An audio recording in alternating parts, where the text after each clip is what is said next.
Chapter 501. 1,000 years. 10,000 years. The morning sun penetrated the mountain forest, shining on the stream, sparkling with light. Guan still sat on that rock. A year had passed since he left the supreme sect, and the Taoist field of the beginningless was already filled with various grades of medicinal herbs. It wouldn't take many years before his yearly income from lifespan would increase. Surpassing the peak would not be difficult. And Xian, Shenzhen, and others also began to cultivate in seclusion, and Guan taught Xiaoyang and the other four each day outside the dojo. Xiaoyang and his group had to climb mountains and wade through waters back and forth every day. Initially, it was very tough, but after a year of cultivation, they had grown accustomed to it, even considering this journey as part of their cultivation. While waiting for them, Guan was watching Zhen Qin. Since Yilan passed away, Zhen Qin had been continuously gaining experience and opportunities outside, yet, regrettably, she was still about to face her life's limit.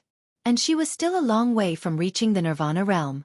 Zhen Qin seemed to sense her celestial mandate, preparing to take revenge on the ghost mother of ephemera. The death of Su Han had always been a thorn in Zhen Qin's heart. Her reason to cultivate was also to avenge her senior brother. Su Han, oh Su Han, you thought you were being kind, but have you ever considered that due to your kindness, your junior sister would carry a millennium of vengeance until her death? Guan murmured to himself, lamenting human nature and fate. Su Han's corpse had long been moved by him from the Nianchu cave mansion to the world-excluding cave heaven, currently resting in a cave within the dojo. His soul had gone with the reincarnation long ago, but since his corpse was well preserved, Guan could use causality to seek his reincarnated soul. He hadn't wanted to do so, but seeing that Zhen Qin was about to reach her end, he was considering whether to fulfill his disciple's regret. Just as Guan was pondering this, a piercing sound came. Young Xiaoyang, a year older, charged forward with a wooden sword, swooping like a bird through the forest. Guan raised his hand, circled around his own neck, and caught the tip of the wooden sword between his fingers. Xiaoyang was forcibly stopped, landed on his feet, and subconsciously fell backward. He looked up at Guan and shook his numbing right hand, exclaiming, "Master, you are so powerful. Are you a Foundation Establishment realm cultivator?" Guan stood up, taking the wooden sword in hand, and chuckled. "You found out. With your little skill, you still think of ambushing your master?" Xiaoyang straightened his neck and said, "What do you mean by ambush? I just wanted to show Master my cultivation progress." At that time, the other four also arrived. Bowing to Guan taught them not only cultivation techniques but also proper etiquette and the principles of conducting oneself. In just 1 year, he had imbued these five with a spirit of chivalry. Even with their cultivation levels and spells, the five did not bully the common people. Instead, they supported the weak and opposed the strong. They had already gained a good reputation within 100 miles of their hometown. Seeing that everyone had arrived, Guan tossed the wooden sword to Xiaoyang, saying, "Today I will teach you the sword control technique." Upon hearing this, the five were not very excited, as the sword control technique did not sound like a very formidable spell, especially since they practiced sword fighting regularly. Guan saw their lack of interest but did not say much, instead just began teaching the mantra. Inside the mysterious space, Yang Immortal Emperor walked towards the celestial Tao golden core. Looking at the majestic and spectacular celestial Tao golden core, his eyes not as fervent as before. After the disaster of the battle court, he felt that the celestial Tao golden core could not grant him power to dominate everything, and heaven had no intention of saving all living beings. Whether it was the immortal dynasty or the holy court, most people felt a sense of mission to bear the destiny of all living beings. From the moment they stepped onto the path of cultivation, they had done both good and evil, but all felt that as long as they were powerful, they had to protect all living beings. The young immortal emperor felt the same. He believed he was destined to be the lord of heaven and earth and must protect all living beings. He approached Hao, who was still meditating, comprehending the celestial Tao golden core. "Your master has left," young immortal emperor spoke. Upon hearing this, Hao immediately opened his eyes and looked at the young immortal emperor, furrowing his brows. The young immortal emperor continued, "He took a few of his disciples and left the celestial spirit great world, and your junior sister was also taken with him." Hearing this, Hao's tight brows relaxed and he asked, "It's good that he left. This world is becoming more chaotic. My master can save heaven and earth once or twice, but he can't always interfere, or sooner or later, someone stronger than him will come. With junior sister following him, I can truly rest assured." Young Immortal Emperor shifted his gaze to the celestial Tao golden core and said, "And how? I suddenly feel that this golden core doesn't represent the heavenly Tao." And Hao looked at him, the firelight of the celestial Tao golden light shining on his face, his expression complex. "So, what do you intend to do?" And Hao asked. He didn't believe in the heavenly Tao either. He pursued the celestial Tao golden core just to rapidly become stronger. The world situation was unpredictable, and despite his strong talent, he also felt a sense of urgency. If he were to die on the path of cultivation, in 10,000 years, no one in the world would remember him. Young Immortal Emperor slowly said, "I want to contend for the theory of heaven." After hearing this, and Hao fell into silence. The mysterious space fell silent along with them, stretching their shadows long. Seasons changed from spring to autumn, and 5 years swiftly passed. The dojo was vast, but few lived there, and each day was quiet, which helped calm Guan's heart. Every day, teaching Xiaoyang and the other 4, planting flowers and picking herbs, writing books, practicing calligraphy. Guan didn't find it boring at all. Instead, he felt fulfilled. 5 years passed, and Xiaoyang and the 4 others had all reached adulthood and successfully reached the foundation establishment realm. In the scorching summer, within the forest, beside a little stream, Guan looked at the grown-up 5 and felt that time indeed flew by. "Master, I want to change my name and be called Xianxia from now on," Xiaoyang suddenly said, and the other 4 spoke as well. "I want to change too. My name will be Lin Chuan. My name will be Cheng Meng. I want to change my surname too. Call me Gu Chongxing." "You shameless. Well then, I also want the surname Gu Cheng Dao." Listening to their words, Guan smiled helplessly and didn't stop them. As the 5 changed their names, their fates too changed accordingly. Guan saw their futures. Guan cleared his throat and said, "You have all established your foundations. In a few years, you will surpass your teacher, and I do not wish to be surpassed. Don't come here anymore. Go and seek a broader path towards immortality." Hearing this, Xianxia and the others fell silent. They did not argue. In fact, they had wanted to leave for the last 2 years because they had come into contact with cultivators from the immortal cultivation realm and knew how vast it was, making their hearts yearn for it. "Master, we..." Cheng Meng couldn't help but speak. Before she could finish, Guan raised his hand and said, "No need for filial gestures. I came here to isolate myself from the world to cultivate in peace. You have disturbed me for so many years. Isn't it time to let me go?" Xianxia immediately knelt down and kowtowed to Guan, the other 4 quickly following suit. Looking at Xianxia, Guan thought of Lu Jiujia. Lu Jiujia's figure merged with Xiaoyang's, transforming into a new person. Guan was not sad. He smiled and accepted their kowtows. Xianxia stood up and said, "Once a teacher, forever a father. When we ascend to immortality and achieve the Tao, we will definitely come back to repay you." The others promised as well, and Guan waved them off with feigned impatience. The 5 bowed and took their leave. A few steps later, Xianxia could not help but look back, just as he did the first time he parted from Guan. He saw Guan under the shade of the trees, the feeling of reluctance from his youth resurfacing. Now, stronger than he was 6 years ago, he was not swayed by emotions, quickly turning back to disappear into the woods with his companions. Guan stretched his arms and yawned. Twisting his neck, he said, "Finally sent them off. See you in 1,000 years." He turned and walked in another direction through the forest. Just as he stepped over the stream, a plump white spirit rat dashed out. It quickly shrank in size and landed on Guan's shoulder. "Master, are those 5 your disciples?" the white spirit rat asked curiously, still with the voice of a young boy. Guan laughed and said, "Of course they are, why do you ask? You only taught them for a few years before sending them away. I thought they were like the disciples from the Third Medicine Valley or Profound Valley. They will come back. They will accompany us for 10,000 years, and you will have to be their support." "Really?" The white spirit rat widened its eyes in surprise. Chapter 502. Once yearned for dark clouds cloaked the sky, and a drizzle fell unceasingly. Between the mountains, trees were toppled, pits and holes covered the landscape, reeking of the burnt aftermath that extended for 100 miles, a testament to the battle that had occurred. At this moment, 3 women stood in a standoff. Xianxia, Jianghu, and the ghost mother of Ephemera, each bearing injuries. The ghost mother of Ephemera, with disheveled hair, stood amidst the wreckage, her face smeared with blood as she scanned her surroundings, trapped by an array of 8 flags. Outside the formation, Jianghu hovered in the air. Her injuries were not as severe as the ghost mother's, but her heaving chest betrayed her exhaustion. Xianxia stood atop a cliff, wielding a treasure sword, surrounded by spinning blades that glittered with golden light. She looked down at the ghost mother of Ephemera with a gaze cold as ice.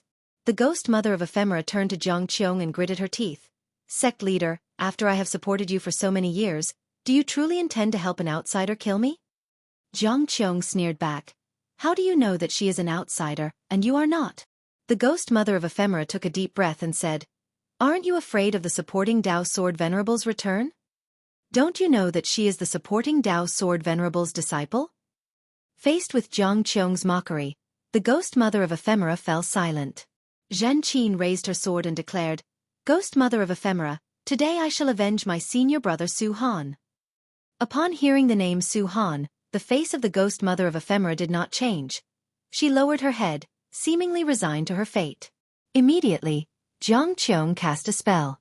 The flags around the formation fluttered violently, whipping up a fierce wind that stirred chains of cyan to bind the ghost mother of Ephemera, who did not resist. Xianxia charged into the formation, her sword slashing through, its frosty light shattering the forest. With one slash, blood spurted and the head of the ghost mother of Ephemera floated into the air. Xianxia stood behind the ghost mother of Ephemera, slowly straightening up. She turned her head and saw not only blood spurting from her neck but also flames of a golden blaze. The soul of the ghost mother of Ephemera emerged, unable to escape from her severed neck. Xianxia, looking upon this, felt no joy, only a sense of relief followed by an overwhelming fatigue. Years had passed, and she no longer hated the ghost mother of Ephemera. Avenging Su Han had become her obsession. Jiangchu descended from the sky, looking at the golden flames at the neck of the ghost mother. She clucked in wonder.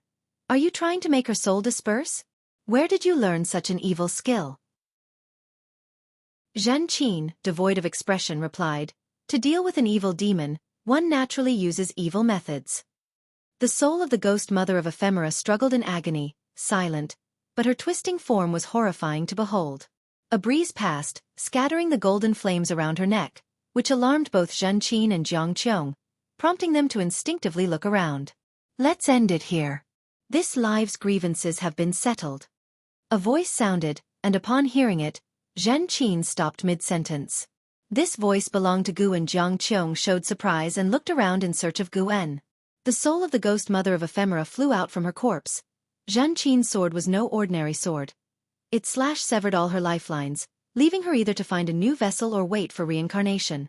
Her soul knelt beside her body, as if paying homage to Gu. "You have 2 choices," Gu's voice spoke again, detached as if a god spoke. "Reincarnation, to let go of this life's karma and start anew the next life, or redemption, to lose your freedom and continue living." The ghost mother hailed from the Ephemera sect.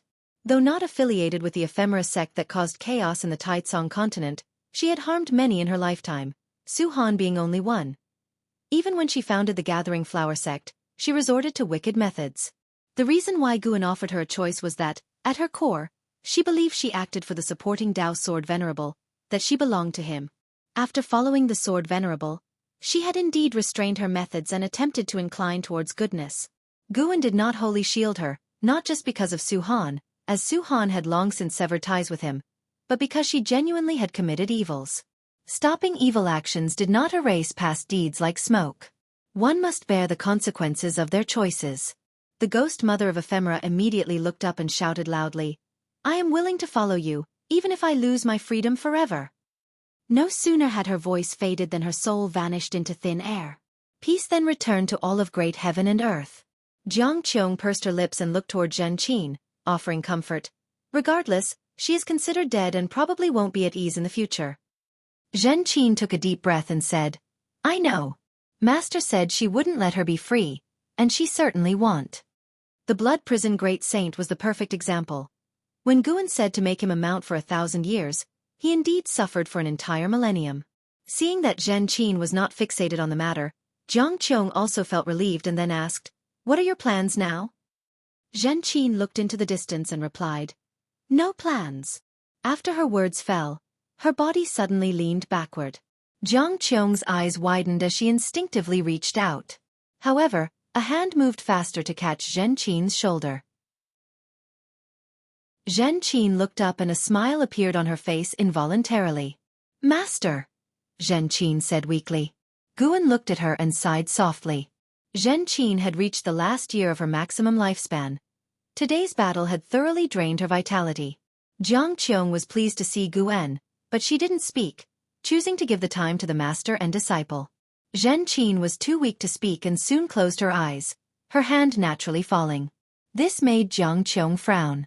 Guan looked toward Jiang Qiong and said, "The ghost mother of ephemera is dead, and the Gathering Flower sect must be personally managed by you."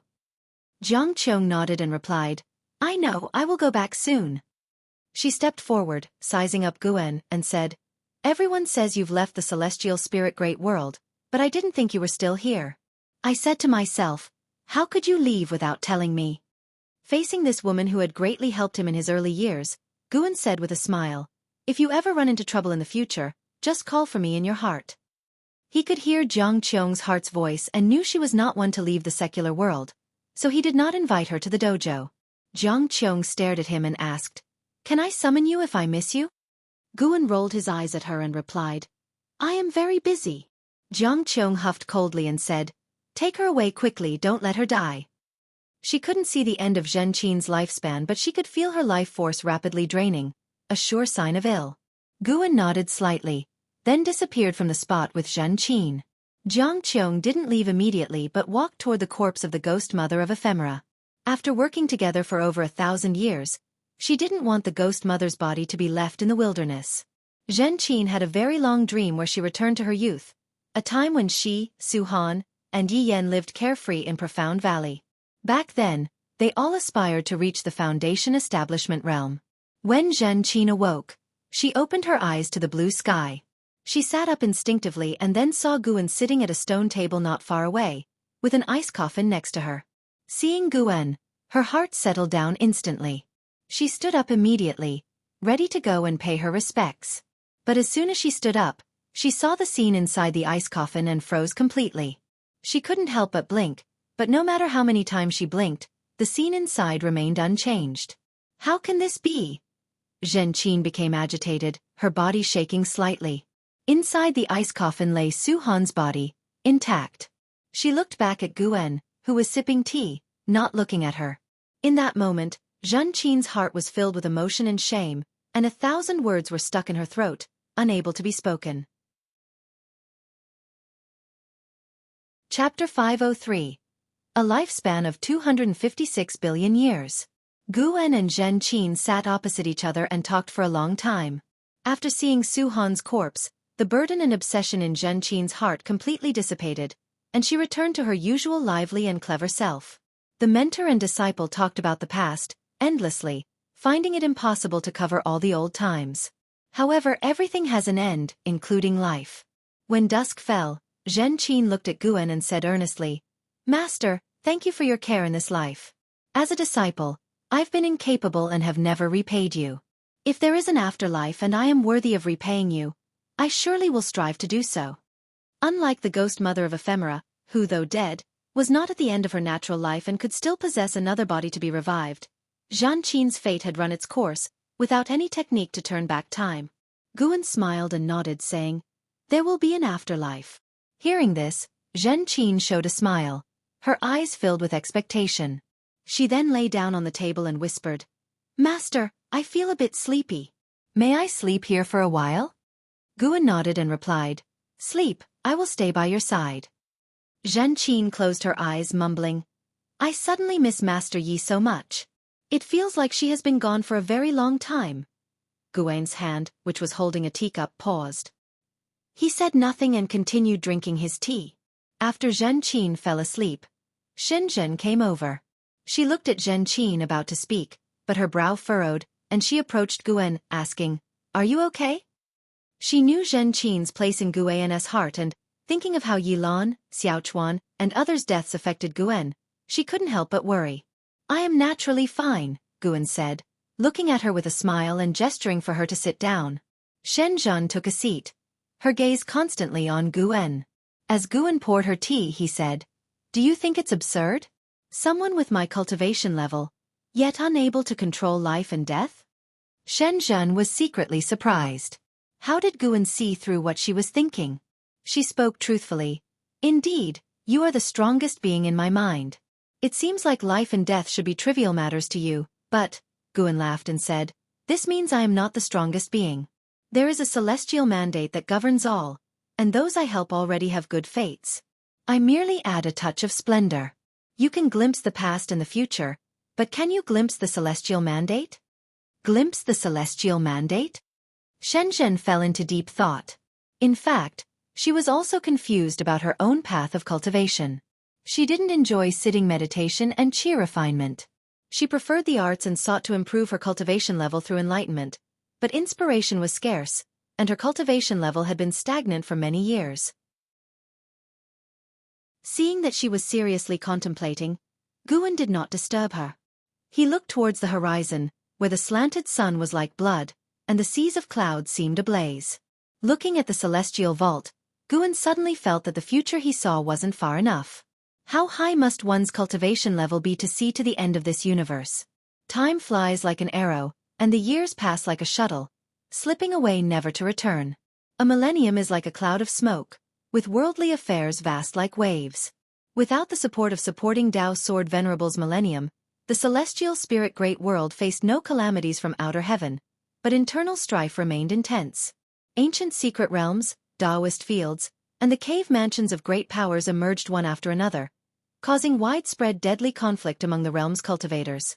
Guan's Taoist field of the beginningless was now filled with medicinal herbs, and to this day, the lifespan provided by these herbs each year had surpassed 20 million years. Located at the edges of the world, the Taoist field of the beginningless on the nine-spirit continent had not faced any disturbance for 1,000 years. However, nearby human race cities were increasing and approaching the Taoist field of the beginningless.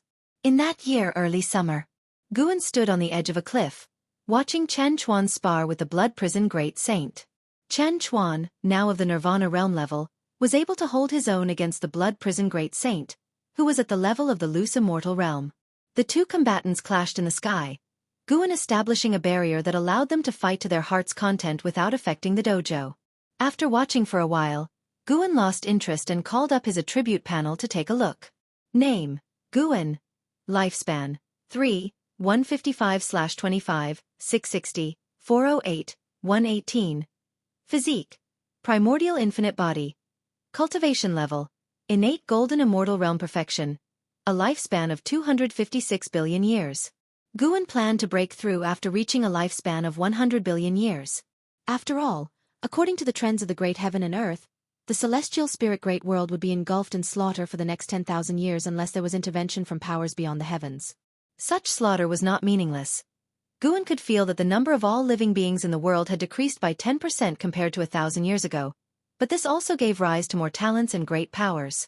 The most famous battle in these 1,000 years was the one between the Yang Immortal Emperor and the Zhu Luo Sword Monarch for the Theory of Heaven, which ended in a crushing defeat for the Sword Monarch, who fled back to the Great Hong Sword Heaven, while the Yang Immortal Emperor, after collecting 9 volumes of the Theory of Heaven, went into seclusion. Guwen peered into the Yang Immortal Emperor's fate through an Hao's Dao Destruction Destiny seal and found that the Emperor's destiny was transforming and his cultivation level was rising steadily. The Yang Immortal Emperor, being the Taoist Zhang Zizai Immortal, meant that the Holy Court had almost no chance of victory, and Zhu Shi, the Saint Heaven reincarnation, was still wandering in the mortal world.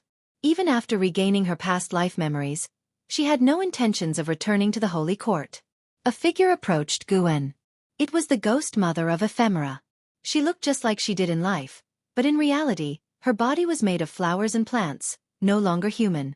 Now she was responsible for managing the medicinal herbs in Guan's dojo, since the others were occupied with cultivation, and an ex-Xian had long since lost interest in managing affairs. "Master, we are running out of seeds," the ghost mother of ephemera said softly.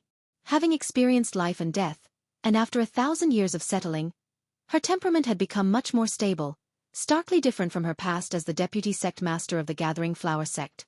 Guwen glanced at Chen Chuan and said, There will be new seeds tomorrow.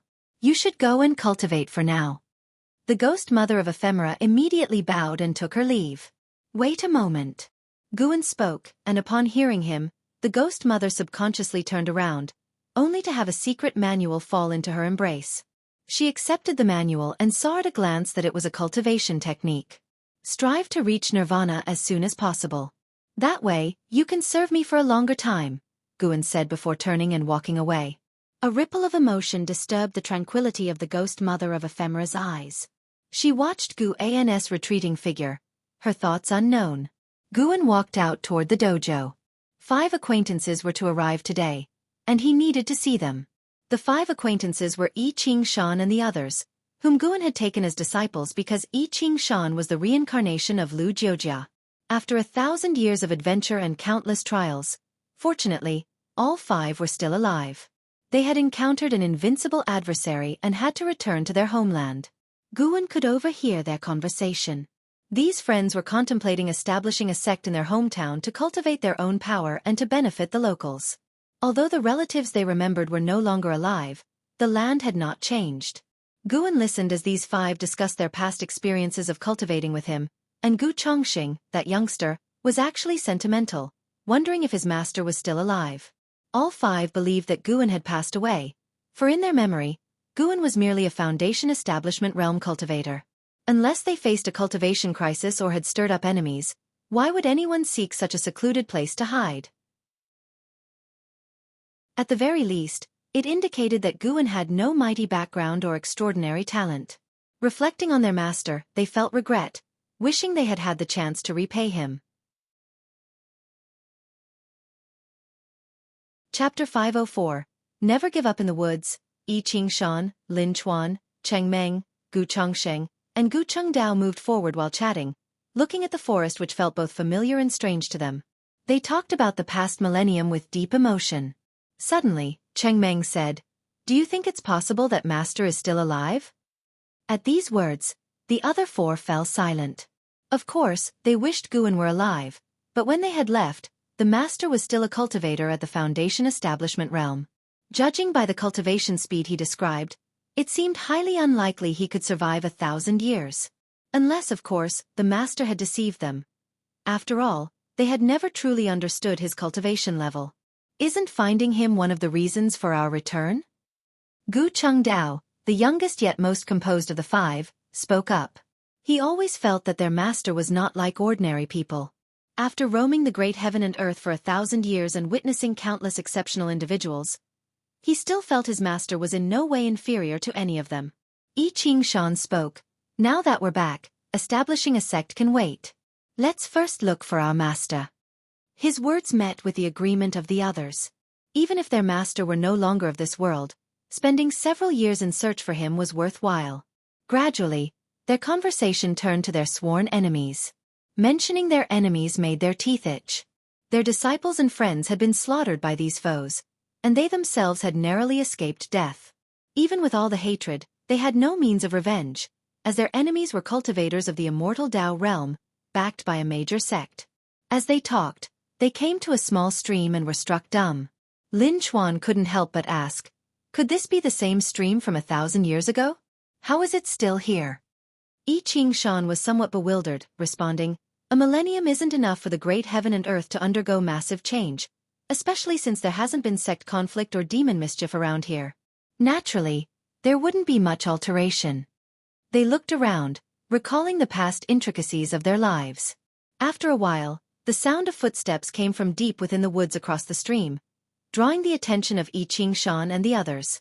They hadn't sensed the presence of humans or demons, so the sound of footsteps was certainly startling. Looking intently, they saw a young woman in green clothes, carrying a bamboo basket, walking out from the depths of the forest. Her beautiful face and pure aura were like that of a celestial maiden descending to the human world, leaving Yi Qingshan and the others stunned. The newcomer was an Xian. 1,000 years had passed, and an Xian had entered the Nirvana realm, her aura transcending the ordinary, while Yi Qingshan and the others were still stuck at the Mahayana realm, unable to find the opportunity for Nirvana. An Xian stood before the stream, smiling at them, awakening them from their reverie as they hurriedly bowed and made a fist-in-palm salute. Senior, I am Yi Qingshan. 1,000 years ago, I cultivated here for several years. We have now returned in hopes of finding our master. Have we perhaps offended you in any way? Xianxia spoke first. After all, if someone had claimed this area over the past millennium, they would have no choice but to leave. He couldn't fathom Nzin's cultivation level. Thus, he was sure she was an entity of the immortal Tao realm. Even just being a great cultivator at the lowest nirvana realm would be far beyond their ability to provoke. An Xen laughed. I have been cultivating here for 1,000 years. Could your master's surname be Gu and his given name In? At her words, the five displayed great surprise and answered affirmatively, eagerly inquiring about Gu An's relationship with her. An Xen answered, I have indeed met him. He is currently in closed-door cultivation. I have established a dojo in this area. I share a deep connection with him, so if you need assistance in the future, feel free to reach out to me. Hearing that their master was in closed-door cultivation, the five were overjoyed, thanking an Xen for her kindness. Xianxia wanted to ask more about Gu An's situation, but an Xen shook her head, saying no more, and he could only let the matter rest. Senior, we wish to establish a sect nearby to aid mortals in their immortal cultivation. Will we be disturbing you? Chengmeng asked cautiously. An Xen lifted her hand, pointing to the stream before them. As long as your sect does not cross this stream, you won't be causing a disturbance. Guan had informed her that Xianxia was the reincarnation of Lu Jiojia, so she also anticipated what kind of sect Xianxia would establish. Upon hearing Nzin's response, all five felt completely relieved. An Xen turned and walked back the way she had come, leaving them with parting words, the great Tao is long. Do not become blinded by hatred. Your own cultivation is what matters most. These words startled the five, and they remained shocked until an Xen vanished from their sight. Only then did they come back to their senses. Gu Chongqing asked carefully, did she overhear our conversation, or did she divine it? It is said that a great power of the immortal Tao can look at a person and know their past and future. Xianxia took a deep breath and said, she must have deduced it, perhaps our master came here originally in search of her. The other four also felt this made sense and held an Xen in even greater awe. They didn't linger any longer and turned to leave. Now that they were certain their master was still alive, they could begin their own plans. On the other side, an Xen walked deeper into the woods, and when she saw Gu An's figure, a smile appeared on her face. She quickened her pace, abandoning the demeanor of a celestial maiden and adopted the lively, joyful posture of a young girl. Master, how did I do? An Xen asked proudly as she arrived in front of Guan. Guan stood in front of the bushes, a butterfly perching on his right hand. He stared at the butterfly and said softly, not bad, you have a third of my charm. An Xen became even more proud and curiously asked, Master, aren't you afraid they might establish another supreme sect? Guan replied, as long as we remain in the celestial spirit great world and continue to interact with others, such things are inevitable. Let them be. At least for the sects they create, we have no responsibility to protect them.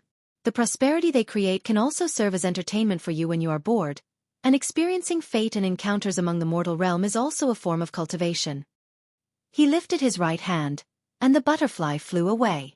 Then, he and an Xen headed toward the Taoist field of the beginningless. That makes sense. Being in seclusion for too long can indeed become dull. However, I've agreed to spar with Celestial Demon Child in 100 years. I certainly don't want to lose to her again, said an Xen as she followed beside Guan. She got along very well with Celestial Demon Child. Their rivalry was healthy, spurring each other on. No matter who won or lost, neither would take it lightly. She told me the same thing, Guan said with a smile. There weren't many people in the Taoist field of the beginningless, but none of them were the quiet type. He thoroughly enjoyed the lifestyle there. When bored, he could visit Immortal Seeking Island or Human World Peak, or venture elsewhere. There was always a destination. Leaving the Supreme Sect didn't mean he was cut off from the world. The master and disciple chatted casually as they walked back to the dojo.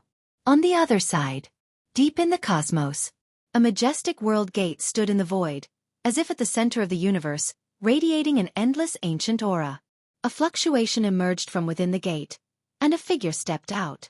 This was a man in black, enveloped in a crimson aura, his head adorned with a crown resembling a mystical beast, and a belt embedded with dragon scales. He radiated a powerful presence. After stepping through the world gate, His gaze fell upon a figure beside it. He turned and saluted. "Senior, it has been many years.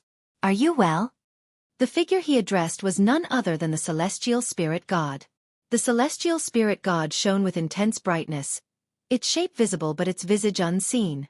"It seems the battle court is determined to continue this conflict," the celestial spirit god said, its tone indifferent. The man in black cracked a smile and said, "There's no choice. The karma between us and the Long clan is too deep, irreconcilable." The celestial spirit god did not respond, and silence fell over the void.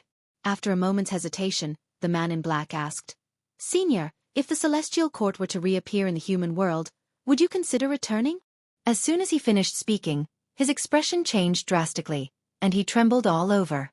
The celestial spirit god did not stand, but a terrifying intent to kill locked onto the man in black, leaving him quaking with fear. "Do not attempt to test the will of a god, or else even the battle court cannot keep you safe." The voice of the celestial spirit god rang out, and the man in black felt the world spin, his body as if plunging into an unfathomable abyss, his sight blurring, and his divine soul overturning. After a while, the man in black opened his eyes to find himself upon a meteor. He stood up, peered into the distance, and could not see the world gate. He was silently alarmed. Such a terrifying power of the heavenly Tao. Is this the force that suppresses a great thousand world? Chapter 505. Long Family Destiny Pattern. Celestial Tao merits I Ching Shan and his 4 companions acted quickly. They first chose a mountain to construct buildings, and then began recruiting children with spirit roots. In just 1 year, they had gathered over 300 young boys and girls, and then began to earnestly teach them cultivation. 100 years later, after the first batch of disciples had grown up, they officially started to establish their sect, named Qianxia sect. The Qianxia sect. There were many sects with this name in the world, but I Ching Shan wanted there to be only one Qianxia sect. His ambitious declaration at the founding ceremony was overheard by Guan at the dojo.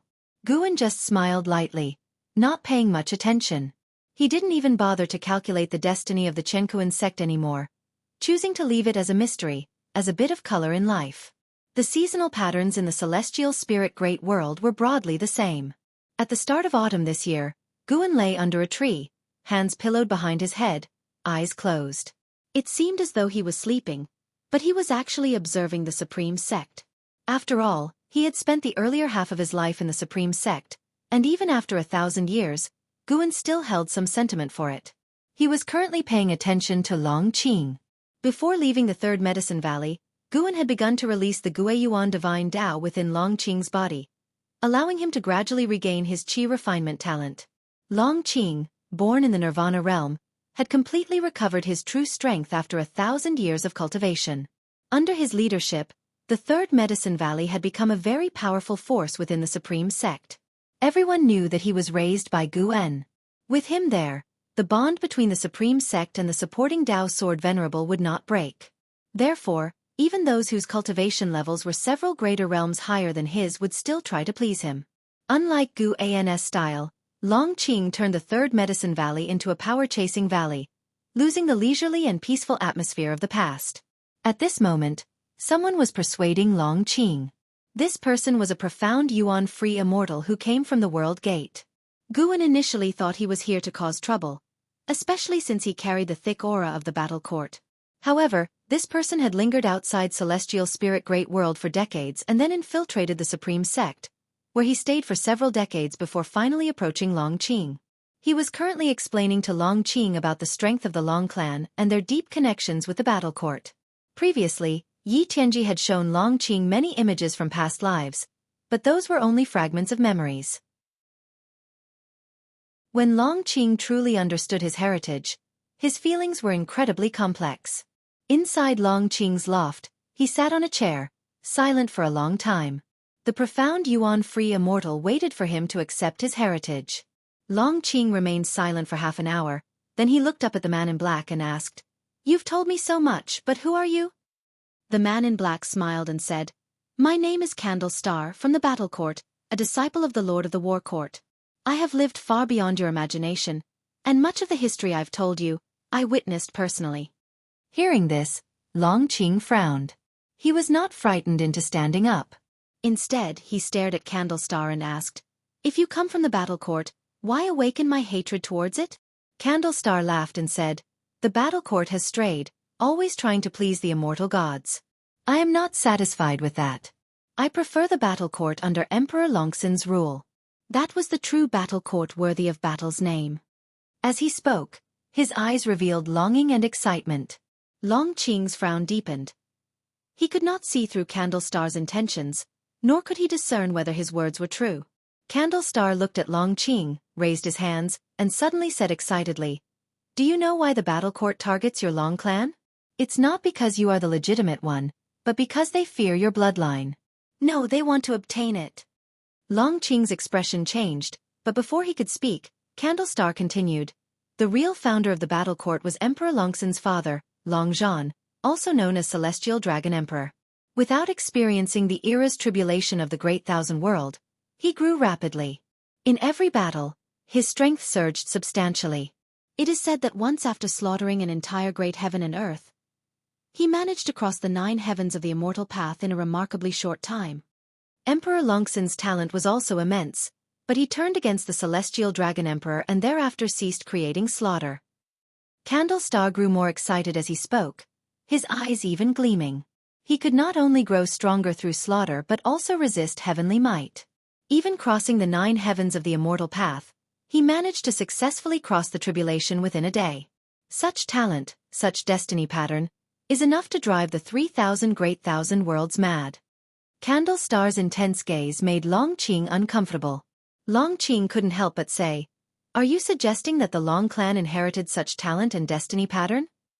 "Exactly. The grandson of Emperor Longxin once inherited such talent, and that was also why the Long clan headed toward decline," Candlestar replied, his gaze sizing up Long Qing with greed filling his eyes. Long Qing snorted, "So you want to possess me?" Candlestar quickly shook his head.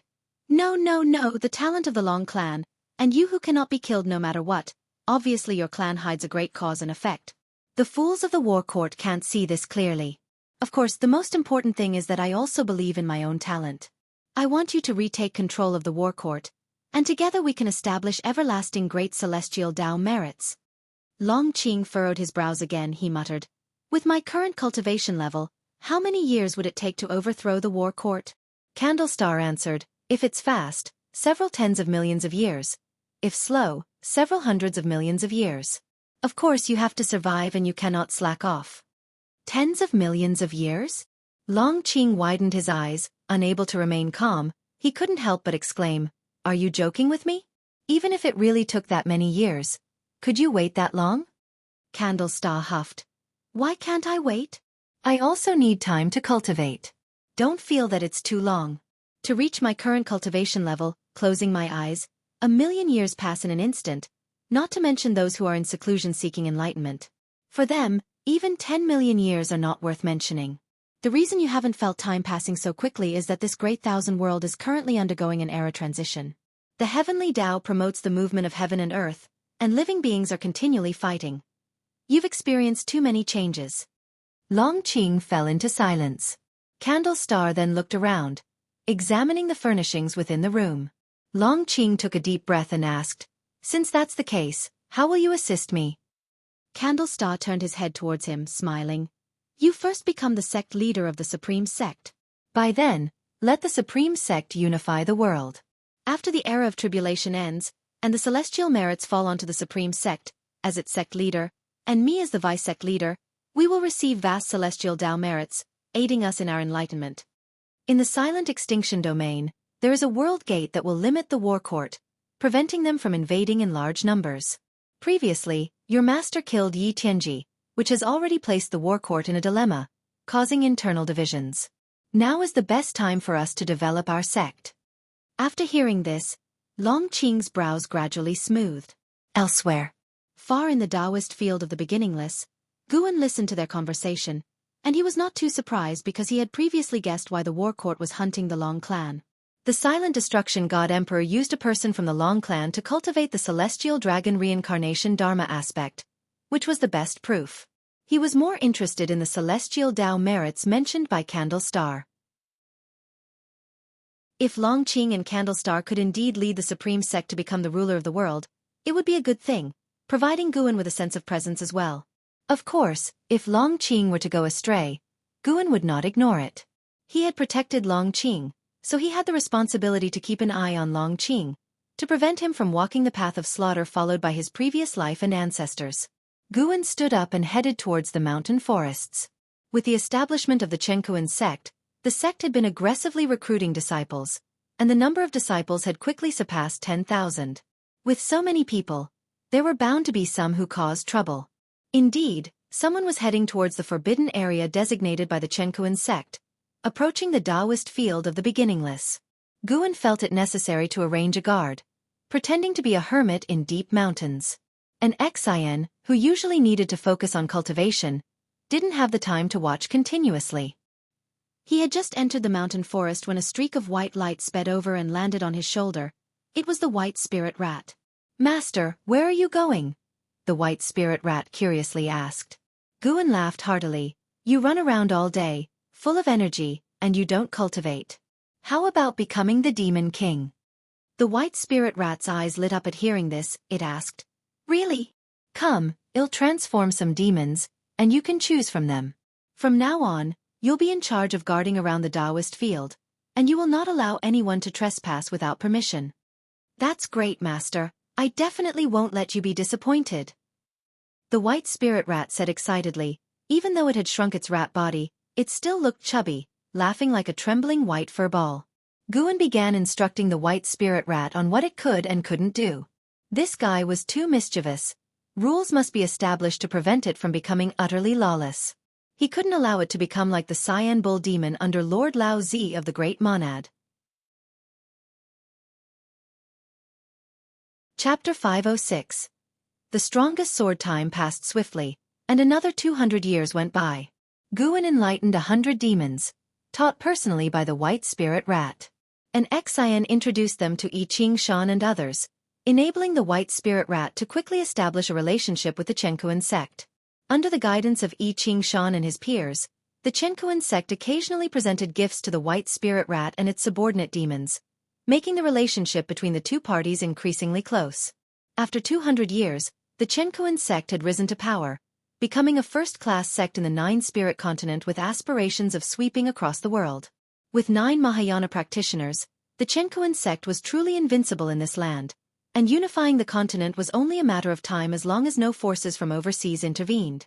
Conflicts continued between heaven and earth, and the spiritual energy from nature surged towards the heart of the continent, prompting the strong practitioners to follow it.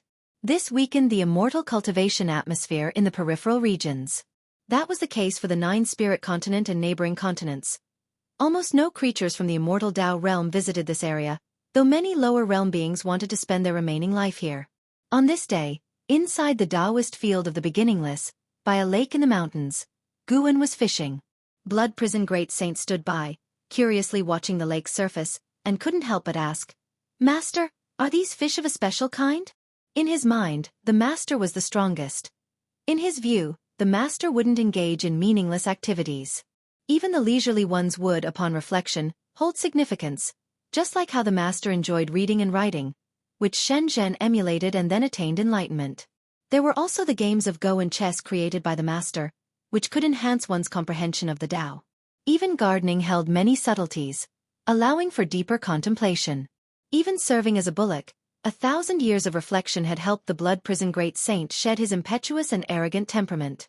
This lake was newly created by Guan yesterday. When he went to the hidden spirit palace to gather medicinal herbs, he brought back several small fish, all of which were released into the lake. Guan replied, "Nothing special, they are just ordinary fish." Ordinary fish? The Blood Prison Great Saint was even more confused. He carefully observed the lake in front of him, convinced that it must hold some profound mystery, though he still couldn't see through it. Little did he know, Guan simply wanted to fish for the sake of fishing. His fishhook was formed from concentrated mana, and once it stuck to a fish's mouth, the fish couldn't escape but wouldn't be hurt either. He merely wanted to experience the process of fishing. After leaving the Supreme Sect, although he had a broader dojo, Guan still had idle moments. Although he didn't practice chi absorption, he still wouldn't do nothing when idle. He gained insights into the natural world through seemingly mundane activities. As long as he observed naturally occurring phenomena, he could sense the great Tao. Having reached the innate golden immortal realm, Guan didn't feel invincible and continued to pursue the great Tao. The evolution of his lifespan eliminated the need for chi absorption cultivation, making him treasure the time for attaining enlightenment even more. Guan was sitting on a stone with a blood prison great saint standing beside him, both quietly observing the lake. Sunlight fell on them and blended with the landscape, creating a peaceful and beautiful picture. After a long while, a figure descended from the sky and landed beside Guan. It was Chen Chuan. The 1,000-year-old Chen Chuan had also reached the Nirvana realm. From Nirvana to the loose immortal realm, the time required was incomparable to that of the mortal realm, so those at Nirvana realm around Guan still hadn't reached the loose immortal realm. Not everyone's talent compared to Anhao's. Anhao's opportunities could even be said to be unique, unrivaled in the world. "Master, I sense a sword," Chen Chuan spoke, his eyes filled with excitement. Before Guan could respond, the blood prison great saint curiously asked, "What sword?" Since arriving at the Taoist field of the beginningless, the blood prison great saint hadn't sensed any dangerous aura. He hadn't felt the formidable sword, but he knew Chen Chuan's destiny pattern was extraordinary, so he was very curious. "I can't explain clearly, but I feel a sword has descended upon this world, continuously emitting sword cries as if waiting for me to seek it," answered Chen Chuan, pondering and recalling his previous sensations as he spoke. His words made the blood prison great saint even more curious. When Guan moved from the supreme sect to this place, he didn't bring Long Qing or other close disciples but brought Chen Chuan. The blood prison great saint always felt that Chen Chun's talent might match that of Anhao or Yang Jian. In fact, Chen Chuan had indeed shown dazzling comprehension in the sword Tao, although the blood prison great saint felt it still wasn't enough. There is indeed such a sword, coming from outer heaven. It is the strongest sword in the world. Possessing it qualifies one to contend for the world. Not just you, but anyone who diligently practices the sword Tao will sense it, Guan responded, his gaze fixed on the lake's surface, never wavering. Hearing this, Chen Chuan frowned. Blood prison great saint widened his eyes and asked, "This is clearly a conspiracy. Is another power from outer heaven about to attack?" Throughout the previous cataclysms of heaven and earth, it was always the forces from outer heaven that initiated them. The conflicts between the immortal dynasty and the holy court were never a threat to all living beings. "It's the work of the great Hong sword heaven behind Zhu Luo sword monarch," Guan answered. Hearing about Zhu Luo sword monarch, both blood prison great saint and Chen Chuan exchanged glances. "Tesquese, could it be that guy lost to Yang immortal emperor and couldn't accept it?" Blood prison great saint guessed with schadenfreude. He disliked the way Zhu Luo sword monarch carried himself, a demeanor that screamed invincibility, which he found repulsive. Chen Chuan, on the other hand, remained silent as he began to feel the sword again. For some reason, he always felt that the sword was of special significance to him, but his master's words left him confused. If others felt the same way he did, then indeed, they shouldn't go. But was it really the same? Gu An's fishing rod began to move. He waited a few moments before suddenly yanking it, pulling a large yellow fish into his hands. He unhooked the fish and released it back into the lake. This action made Chen Chuan pause. He took a deep breath, then walked to a patch of grass and sat down. He took out his own sword, placed it on his lap, and quietly contemplated. Blood prison great saint looked at him with a curious expression. Guan remained silent, just the corners of his mouth lifted. In his eyes, that #1 divine sword was nothing exceptional. Chen Chuan didn't need to compete. By cultivating by his side, he would eventually surpass that sword. However, "Senior brother Li, you're not going to ask me to take action, are you?" Guan looked up towards the horizon with a teasing gaze. Meanwhile, on the other side of the world, above an endless ocean, dressed in black, Li stood on a black eagle, soaring across the sea of clouds, with divine exotic immortal spirit perched on his shoulder, gripping his hair, shivering. "Do we really have to steal it? The aura of this sword is very powerful. It will definitely attract terrifyingly strong individuals. Don't forget, my master has already left the celestial spirit great world." Divine exotic immortal spirit couldn't help but ask. It had deliberately conveyed the news of Gu An's departure to Li Ya, hoping that Li Ya would be less reckless in the future. Its method indeed worked. Li Ya had been peaceful for 1,000 years, but today, he was embarking on an adventure again. Li Ya's eyes were cold as he said, "How can I become stronger without striving for it? By meditating in seclusion? Don't worry, if it really comes to dying, I'll let you go. I won't drag you down." His heart, though, was aflame, because he felt that the sword was calling to him. He was the true master recognized by the sword. Divine exotic immortal spirit couldn't help but say, "Do you really think I could escape if it comes to that?" Li Ya glanced at it and said, "Then why don't you leave now? I must go regardless. Perhaps this is my only chance to catch up to Jianghu." Divine exotic immortal spirit rolled its eyes, retorted irritably, "You're always talking about Jianghu. It's been years without any news of him. He might already be dead. Don't always fantasize about how strong your opponents are, and then force yourself. That's impossible. He can't be dead. His cultivation level must be outrageous. With my current abilities, I doubt I could withstand even one of his moves." Li Ya shook his head. No matter how far the places he had visited or how strong the people he had met, he always believed that Jianghu was the foremost talent in heaven and earth. He felt that fate had made him encounter Jianghu, and that was a blessing to him. With Jianghu there, he would never be complacent about his achievements. He would always feel not strong enough and thus continue to strive. Divine exotic immortal spirit scratched its head, feeling that Li Ya was delusional and beyond persuasion, but it was not panicking. After all these years, it suddenly wanted to see its master, and Li Ya should be able to help it. Chapter 507, Heaven and Earth Tao Fruit. Celestial beings. Guan could hear the divine exotic immortal spirit's heart voice. Although he could maintain spiritual communication with it, he rarely paid attention to it. The main reason was that the divine exotic immortal spirit was too annoying. Guan had responded before, and as a result, it chattered constantly, bothering him without end. Guan was neither worried about Li Ya going to seize the sword, nor was he afraid that Li Ya would cause any trouble for him. He would only save Li Ya's life, but wouldn't help him seize the sword. Saving a life was not difficult for Guan, as simple as blowing out a breath. Guan continued fishing until, after an hour, he finally stood up and left. The blood prison great saint hurriedly followed his pace, while Chen Chuan continued to stay by the lake, his eyes tightly closed, comprehending his own sword intent. He wanted to resist the attraction of that sword, feeling that if he could withstand it, his sword Dao would ascend a level. Tens of miles away, and Xianxia was practicing qi absorption on a cliff, the breeze blowing through his hair. Another 10 miles ahead, his master Jianghu was sowing seeds. Jianghu didn't use spells, but planted them by hand, treating it as a form of cultivation. Looking to the east, the celestial demon child was discussing the Tao with the ghost mother of ephemera, exchanging cultivation insights. Others were in seclusion within their respective cave mansions, all steadfastly advancing on their own paths of cultivation. The winds rolling through the Taoist field of the beginningless swept toward the celestial vault, carrying away the seasons. By the next late summer, the battle over the divine sword inevitably erupted. The sword drew sword cultivators from all over, and Li Ya, at the Nirvana realm, couldn't even get involved.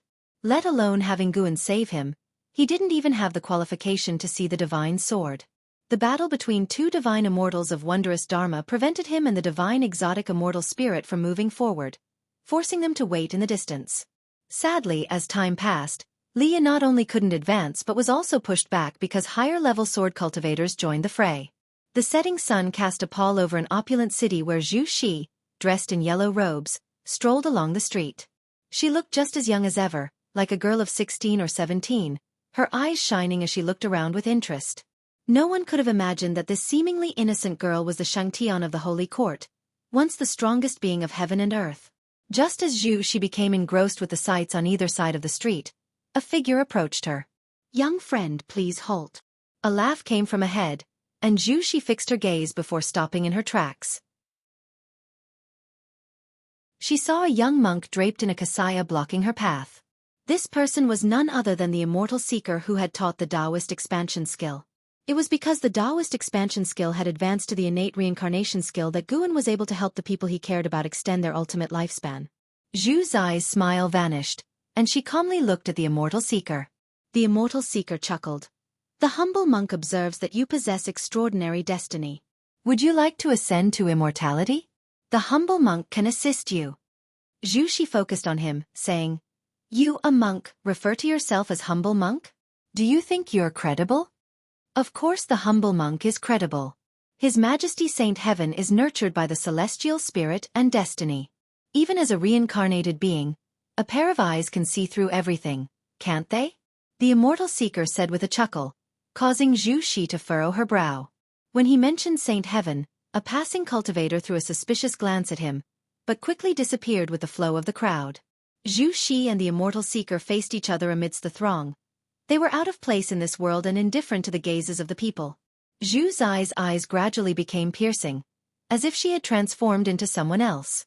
She exuded the aura of someone who reigned supreme, looking down at the immortal seeker, asking, A person from heaven? The immortal seeker laughed. Your Majesty is indeed formidable. Zhu Xi lifted her right foot and took a step forward. As her toes touched the ground, the world suddenly changed. The streets and the people coming and going all vanished, and they found themselves in a dim, desolate mountain wilderness, with dense clouds in the sky and faint thunder rumbling. Immortal Seeker did not panic and continued to smile at Zhu Xi. Are you sure you have what I'm looking for? Zhu Xi asked, and as she lifted her right hand, the earth around them split open, and roots emerged from all directions, swiftly intertwining in the sky to form a huge sword that pointed straight at Immortal Seeker. This wooden sword was more colossal than the mountains between heaven and earth. It seemed to occupy half of the sky upon its appearance. You're looking for the heaven and earth Tao fruit. What you want isn't just to unify the current celestial spirit great world, is it? What you desire is the entire celestial spirit great world, right? Immortal Seeker answered. Zhu Xi narrowed her eyes, but did not respond. Immortal Seeker continued, The heaven and earth Tao fruit is bound to appear sooner or later, but now there's already a presence stronger than even the free immortal. Your Majesty, how will you snatch it then? Zhu Xi huffed. So you're saying, you can't give me anything and you've merely come to remind me? Not at all, Immortal Seeker said leisurely. I have come to save your life. The celestial Tao golden core is bait left by the person from the world gate, and the heaven and earth Tao fruit is even more taboo. If one's realm is insufficient, merely touching the heaven and earth Tao fruit will lead to being devoured. It contains even more horrifying cause and effect, causes even the person from the world gate does not know of. Zhu Xi squinted and asked, Then tell me, how high must one's realm be to touch it? To reach the pinnacle of what the free immortal can achieve, Immortal Seeker's smile turned mischievous. Zhu Xi frowned and asked, Above the ninth heaven of the immortal path, there's still the level of free immortal? That's right.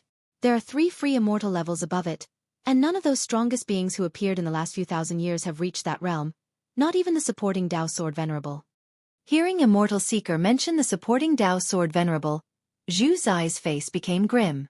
Even though she had fully recovered the memories of her previous life, she still kept the gratitude of this life's mentor-disciple relationship in her heart and respected Guan from her core. In her view, Guan was an old predecessor from beyond the skies, with a cultivation level far surpassing hers. Coupled with the fact that he had taught her, she naturally held respect for him. Even the supporting Tao Sword Venerable was not qualified to touch the heaven and earth Tao fruit. Zhu Xi fell into silence. Immortal Seeker quietly watched her. After a long while, he finally said, I have a method that can help you avoid being devoured. Zhu Xi looked up at him with a skeptical face. Immortal Seeker continued, What you need to do is surpass the 9 heavens of the immortal path, possess the competence to traverse the world freely. Can you achieve that? Zhu Xi replied coldly, I have long been able to do so, but I've deliberately suppressed my realm.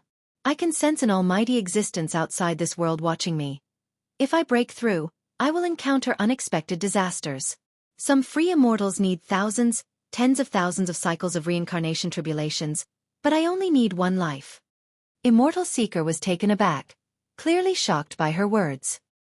He took a deep breath and said in admiration, Worthy of being the child of heaven and earth chosen by the destiny of celestial spirit. In that case, I will pass on a cultivation technique to you. Practice it first, then break through. Zhu Xi's right hand dropped, and the huge wooden sword suspended in the dim celestial vault dissipated like smoke and clouds. Who exactly are you, and why do you want to help me? Zhu Xi stared intently at Immortal Seeker, hoping to get an answer. Immortal Seeker turned, looking towards the horizon, and said, I indeed come from above, but I do not affiliate myself with those self-important folks. The reason I assist you is merely to fulfill a wish. My disciple died in this great thousand world. Zhu Shi asked in surprise, the death of your disciple requires all this scheming? Do you need my help for revenge? Immortal Seeker glanced at her and said, merging with the heaven and earth Tao fruit will be enough to fill the regret in my heart. Zhu's brows were tightly locked, still somewhat unclear. But Immortal Seeker no longer elaborated. Suddenly, Zhu Shi seemed to realize something. Her expression changed drastically as she looked incredulously at Immortal Seeker. Chapter 508. 9 Extreme Sacred Heartsword. The Legend of Xianxia Human World Peak. Heaven-defining peak above. Heaven and Earth Tao Fruit. Celestials. Within the courtyard at the mountain's summit, Guan sat in a rocking chair with his eyes closed, musing to himself. Meng Lang's conversation with the Immortal Seeker had reached his ears. With his current cultivation level of innate golden immortal realm, no movement within the celestial spirit great world could escape his notice, especially concerning Zhu Shi, whom he had always been keeping an eye on. Guan had always had an impression of the Immortal Seeker, but had not expected him to have such a background. What exactly was the world above like? The self-assured individuals mentioned by the Immortal Seeker, could they be the immortal gods pursuing him to the extreme? Celestial Tao Golden Core. Heaven and Earth Tao Fruit. Interesting, could it be that the previous celestial spirit great world was transformed by some great power, and after the demise of that being, the world shattered, creating today's vast universe? If that was the case, what level of cultivation did that being have? Upon reaching the innate golden immortal realm, Guan's Tao fruit could also create a world, confirming that the existence was at least of the innate golden immortal realm. However, just how high his power was difficult to gauge. Perhaps the growth of a world required time, but Guan wanted to estimate as high as possible because he would regard any powerful existence as a hypothetical enemy. He would not hold enmity towards those with whom he had no grievances, but he needed the confidence to respond. The celestial spirit god was scheming with the celestial Tao golden core, but what was being calculated by the heaven and earth Tao fruit that could devour all living beings? Suddenly, Guan felt that the celestial spirit great world, so clear and transparent in his eyes, became interesting and full of suspense. He was curious to see what storms the celestial Tao golden core and the heaven and earth Tao fruit would stir up in the years to come. Since he had decided to watch over the world's changes from within the dojo, he would not make a move lightly. Guan opened his eyes, raised his hand, and a book from inside the house flew into his hand. He had left many books in his various residences, occasionally revisiting them for new insights. He gently rocked in the rocking chair, undisturbed by anyone. A figure appeared out of nowhere in the courtyard, none other than Zhu Xinglan, the leading disciple of heaven-defining peak. With his cultivation of the 9th floor of the wandering immortal realm, he saw his master's chair swaying and took another look, then began to tend to the courtyard. He did not realize that his master was sitting in the chair. Guan did not leave either. He was simply concealed by the huge gap in their realms, allowing him to remain completely invisible to Zhu Xinglan and undetected in any way. To those of Human World Peak, they did not know Guan by name, only Meng Lang. As a great cultivator, being away for thousands or even tens of thousands of years was nothing out of the ordinary, so no one wondered about Guan's disappearance. After spending half a day on Human World Peak, Guan stepped back into the Taoist field of the beginningless Tai Tsong continent, upon a barren plain. Long Qing was meditating in the air, surrounded by black qi which violently tugged at his robes. Candle Star stood on the ground, staring at him and nodding slightly, his eyes full of admiration. At that moment, Long Qing opened his eyes, looking into the distance and furrowing his brow as he asked, "What sword is this exactly?" "It's quite formidable." Candle Star turned to follow his gaze, looking toward the horizon, and said, "The 9 extreme sacred heart sword from Great Hong Sword Heaven, the first demonic sword of their sect, formed from the entire cultivation of a certain sword venerable. His soul was forged into a sword soul, which was then placed within the sacred heart sword Tao in the river of sword Tao, nurtured for countless years to take today's form. To possess this sword is to gain the power to roam the worlds unopposed." Hearing this, Long Qing in surprise asked, "A demonic sword?" "Correct, to tame this sword, one must gain the recognition of its sword soul, But the sword soul is violent and often devours the souls of its masters, so naturally, it is considered a demonic sword, Candlestar said, a hint of playfulness on his face. Narrowing his eyes, Longqing asked, "Could it be that Great Hong Sword Heaven wants to treat the living beings of the celestial spirit great world as nourishment to feed this demonic sword?" "That's not it," Guan guessed. "It might be related to the founding ancestor of Great Hong Sword Heaven, the Sword God." Sword God. Along with the roar, Candlestar recounted the feats of Sword God Yang Pingon, and also mentioned Sword Dao Saint Ancestor Xianxia.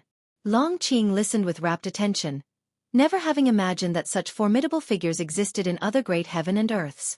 After a brief pause, Candlestar said, "The transcender who guards this great thousand world once declared that Sword Dao Saint Ancestor possessed the highest level of comprehension in this great thousand world and could even be considered an anomaly." Longqing asked with curiosity, "Where is that Sword Dao Saint Ancestor now?" "I don't know," Candlestar admitted. "Some say he has perished, while others believe he is hidden deep within the river of Sword Dao. Because the Sacred Heart Sword Dao has merged with the river of Sword Dao, other sword cultivators from the Great Thousand Worlds can also comprehend the Sacred Heart Sword Dao. Countless sword cultivators and Sword Dao sects now look up to the Sword Dao Saint Ancestor. I too have sensed the Sacred Heart Sword Dao, and truly, it's boundlessly vast." Candlestar shook his head as he spoke, his tone filled with longing for the Sword Dao Saint Ancestor. Longqing too began to fantasize about the Sacred Heart Sword Dao. Candlestar suddenly exclaimed with suspicion, interrupting Longqing's thoughts. Longqing couldn't help but turn to him and asked, "What's wrong?" Candlestar narrowed his eyes and said, "The 9 Extreme Sacred Heart Sword is about to have a master. I never expected him to come. What exactly are these old creatures seeking after reincarnating?" Longqing was even more confused, but no matter how he inquired afterward, Candlestar refused to reveal more, merely saying that he would know in time. Although he didn't get an answer, Longqing felt fired up. From what he'd heard from Candlestar, he learned about a vaster heaven and earth and became aware of more awe-inspiring legends and great powers. He too wanted to become an existence like them. He suddenly thought of his master. What exactly was his master's name? Supporting Dao Sword Venerable was just a title given by the Supreme Sect. His master surely had his own Dao name. Mountains stretched endlessly, and within the forests on the ridges, Leah followed an elder. The divine exotic immortal spirit on his shoulder intently watched the elder, as though fearing that the elder would stop. The elder wore white clothes under a black robe, a bright red belt wrapped around his clothing. His white hair was tied under a jade crown, and even with an aged face, he still had a noble aura. On the elder's back was a sword case with a piece of talisman paper attached, its blood-red characters faintly glowing with a cold light. The elder suddenly stopped walking, startling Li Ya into halting as well. "You wouldn't think of snatching the sword from me with your Nirvana realm cultivation level, would you?" the elder asked Li Ya without turning around. Li Ya took a deep breath and said, "Of course not, but having witnessed your power, I wish to take you as my master to cultivate the most powerful sword Dao." His eyes burned with fervor. The astonishing great battle he had witnessed still echoed in his mind. The image of the elder suppressing the crowd with a single sword strike made a profound impression on him. He had heard from a senior observer that among the great cultivators vying for the divine sword was a powerful being who stood at the 9th heaven of the immortal path. But when he learned such a formidable figure had taken action, he completely abandoned the thought of seizing the sword, adopting more of a spectator's mentality instead. However, the great power of the 9th heaven that he intended to observe ended up defeated, and the defeat was an utter disaster. After the elder left with the divine sword, Leah could still feel the divine sword's guidance, and so he followed. How could the elder not notice his pursuit? When Leah actually managed to keep up, he started to feel hopeful, thinking that perhaps the other party wanted to give him a chance. The elder turned to face Leah and said, "To take me as your master is not impossible. The karma on you is complex, as if someone has altered your fate. Precisely because of that, you should have better comprehension towards the Tao of karma and destiny. I might even pass on this 9 Extreme Sacred Heart Sword to you." "But," Leah immediately asked, "but what?" Hearing that he could possess the sword, his breathing quickened. Chapter 509, Sword Annihilation Ancestor, Imperial Authority Mythology. However, to inherit my Taoist lineage and bear my karma means you will obtain unparalleled power, but you will have difficulty finding peace for the rest of your life. The old man stared at Li Ye, speaking slowly and deliberately, his gaze icy cold. Li Ye was frightened by his eyes. He didn't answer right away but instead carefully reflected on his life. Although he had faced hardships, he always felt that his current status was entirely due to the aid of others. In the first half of his life, his imperial father had shielded and protected him.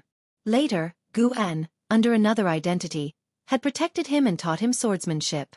When would he be able to repay these people? Li Ye found himself caught in a difficult decision. He feared that he would mess things up and that, in the end, Gu En would have to rescue him. He couldn't help but turn his head to look at the divine exotic immortal spirit resting on his shoulder. This time, the divine exotic immortal spirit remained silent, merely looking at him steadily, as if to say, "This time it's up to you to decide." Li Ye believed that the old man had no intention of deceiving him, for there was no need. The gulf between their cultivation levels was vast, and if the old man truly wished to force him to do something, he would have no power to resist. As Li Ye hesitated, the old man turned and walked away. Li Ye fell to his knees and kowtowed in the direction of the old man's retreating figure, shouting loudly, "Master above, please accept your disciple's bow." The old man stopped in his tracks and then slowly turned around. He looked at Li Ye with an expressionless face and said, "Remember, my Taoist name is Sword Annihilation. Many refer to me as the Sword Annihilation Ancestor." Having said this, the Sword Annihilation Ancestor continued to walk away, and Li Ye quickly got up and followed his pace. Excitement was unmistakable on Li Ye's face. He stared at the back of the Sword Annihilation Ancestor, with many questions he wanted to ask, but he restrained himself. There is plenty of time ahead. Having seen the Sword Annihilation Ancestor's actions, he felt that the Sword Annihilation Ancestor was a rare existence that could match up to Gu En. Of course, it was only his feeling because he thought the Sword Annihilation Ancestor didn't use his full strength when he claimed the 9 extreme sacred heart sword with such an ease and calmness. Such demeanor reminded him of Gu En when he transformed into the supporting Tao sword venerable. Little did he know, Gu En was listening in on his thoughts secretly. Comparing me to the Taoist Xianxia immortal? Gu En, who was picking medicinal herbs in the Taoist field of the beginningless, laughed, but this Sword Annihilation Ancestor had quite a reputation. He must have an even stronger true form. Gu En had encountered his true form before, back when he had broken through to become the profound Yuan-free immortal. At that time, the skull that devoured the free immortal had made a lasting impression on Gu En. The aura of that skull was identical to that of the Sword Annihilation Ancestor, and from the perspective of karma, they originated from the same source. The mere fact that a clone possessed the cultivation level of a Taoist Xianxia immortal made him wonder just how powerful the Sword Annihilation Ancestor's true form was. Ever since Gu En defeated the battle court, the celestial spirit great world seemed to be distancing itself from the catastrophe of outer heaven. In reality, more beings of the Tao fruit realm had infiltrated the celestial spirit great world, behaving more covertly, probably out of fear of Gu En. Every choice has its pros and cons.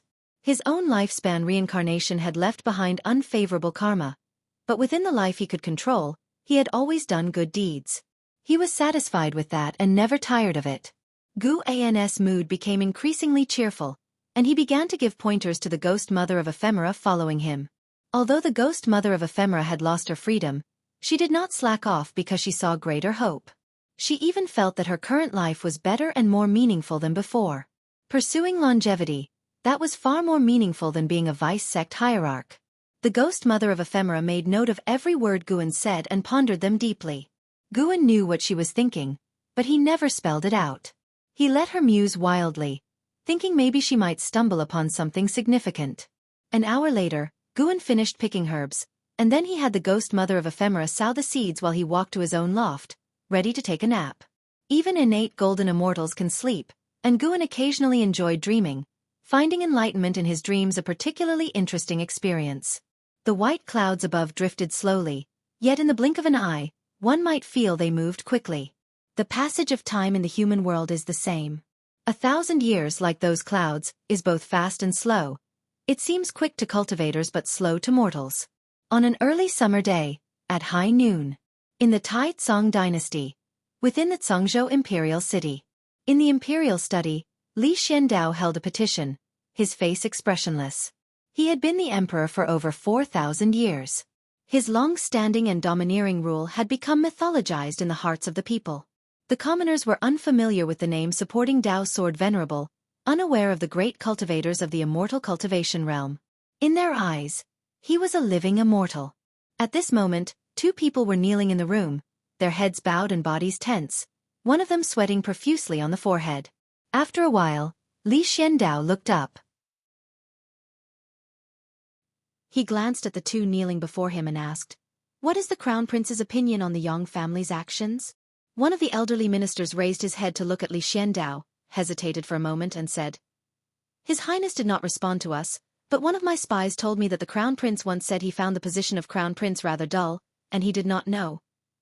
"He did not know what?" "He did not know what it tastes like to sit on the imperial throne." After speaking, the old minister quickly bowed his head, pressing his forehead against the ground. Li Zuando's eyes flashed with a chill upon hearing this. He closed the petition he was holding and set it down gently. "Leave," Li Xiandao said with closed eyes. The two ministers immediately stood up, performed a salutary bow, and left quickly. Once they had left the imperial garden and the palace grounds, and only when they had passed through the gates of the imperial city, did they finally breathe a sigh of relief. The other middle-aged minister turned to the old one and asked in a low voice, "Does His Highness truly intend to?" He looked around and withheld the word rebel. There have been signs for hundreds of years. It is said that ever since the Crown Prince returned from the Holy Land, his temperament has changed. He has already stepped into the immortal realm. I fear the imperial dynasty is about to face unprecedented turmoil.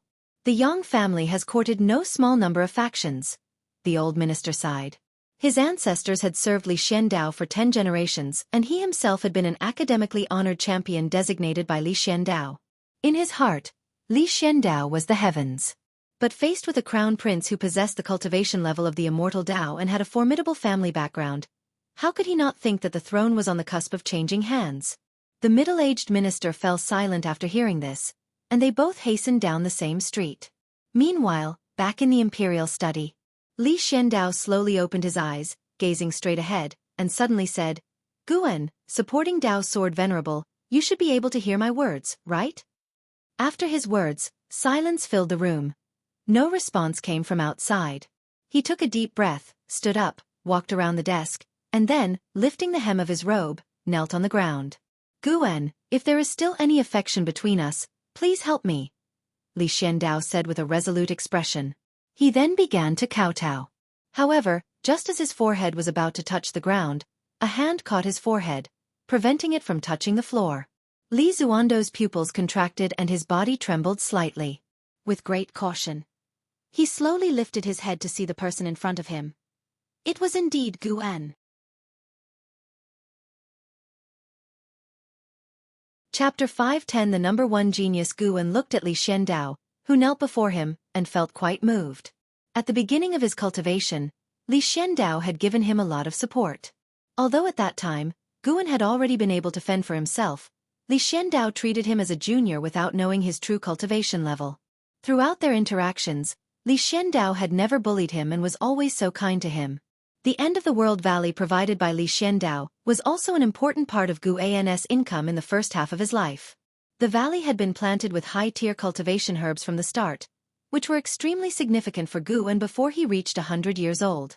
Additionally, Li Xiandao had treated Yi Yan, Yang Jian, and Wu Xin quite well, so Guan had always had a good impression of Li Xiandao.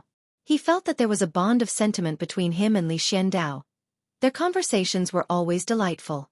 It's just that Li Xiandao, as the emperor, was too busy, and they seldom met. The last time they had met was more than 2,000 years ago. Li Xiandao had already achieved nirvana, but he displayed a cultivation level of integration realm. He had his own network of connections, but compared to the Yang family behind Li Lingtian and his mother, the forces he had gathered were not as strong. "Rise," Guan said softly, looking at the stunned Li Xiandao, and then he lifted him up. After Li Xiandao stood up, he took a deep breath and said, "You really didn't leave?" Guan smiled and responded, "It seems we truly are people of the same path. You know what I'm thinking." Hearing this, Li Xiandao knew that Guan had seen through his hidden cultivation. He wasn't too surprised, considering how high Guan's cultivation level was. "Let's sit down and talk." Guan gestured with his hand, and Li Xiandao nodded, then turned and walked to the table. Once they were both seated, Li Xiandao looked across at Guwen, who seemed like an immortal monarch in the flesh, and felt somewhat dazzled. A mix of emotions flooded him. He was surprised, relieved, and felt undeservingly favored. He hadn't expected that he could actually summon Guwen and had abandoned the supreme sect but not him. How could he not be moved? "Tell me, how can I help you?" Guwen asked. Even though he could guess the answer, he wanted to hear it from Li Xiandao himself. This process would also help Li Xiandao ease his emotions. Li Xiandao took a deep breath and began to recount his predicament. As Li Lingtian grew older, he became restless with his position as crown prince, and the Yang family behind the empress became increasingly impatient, constantly inciting conflict.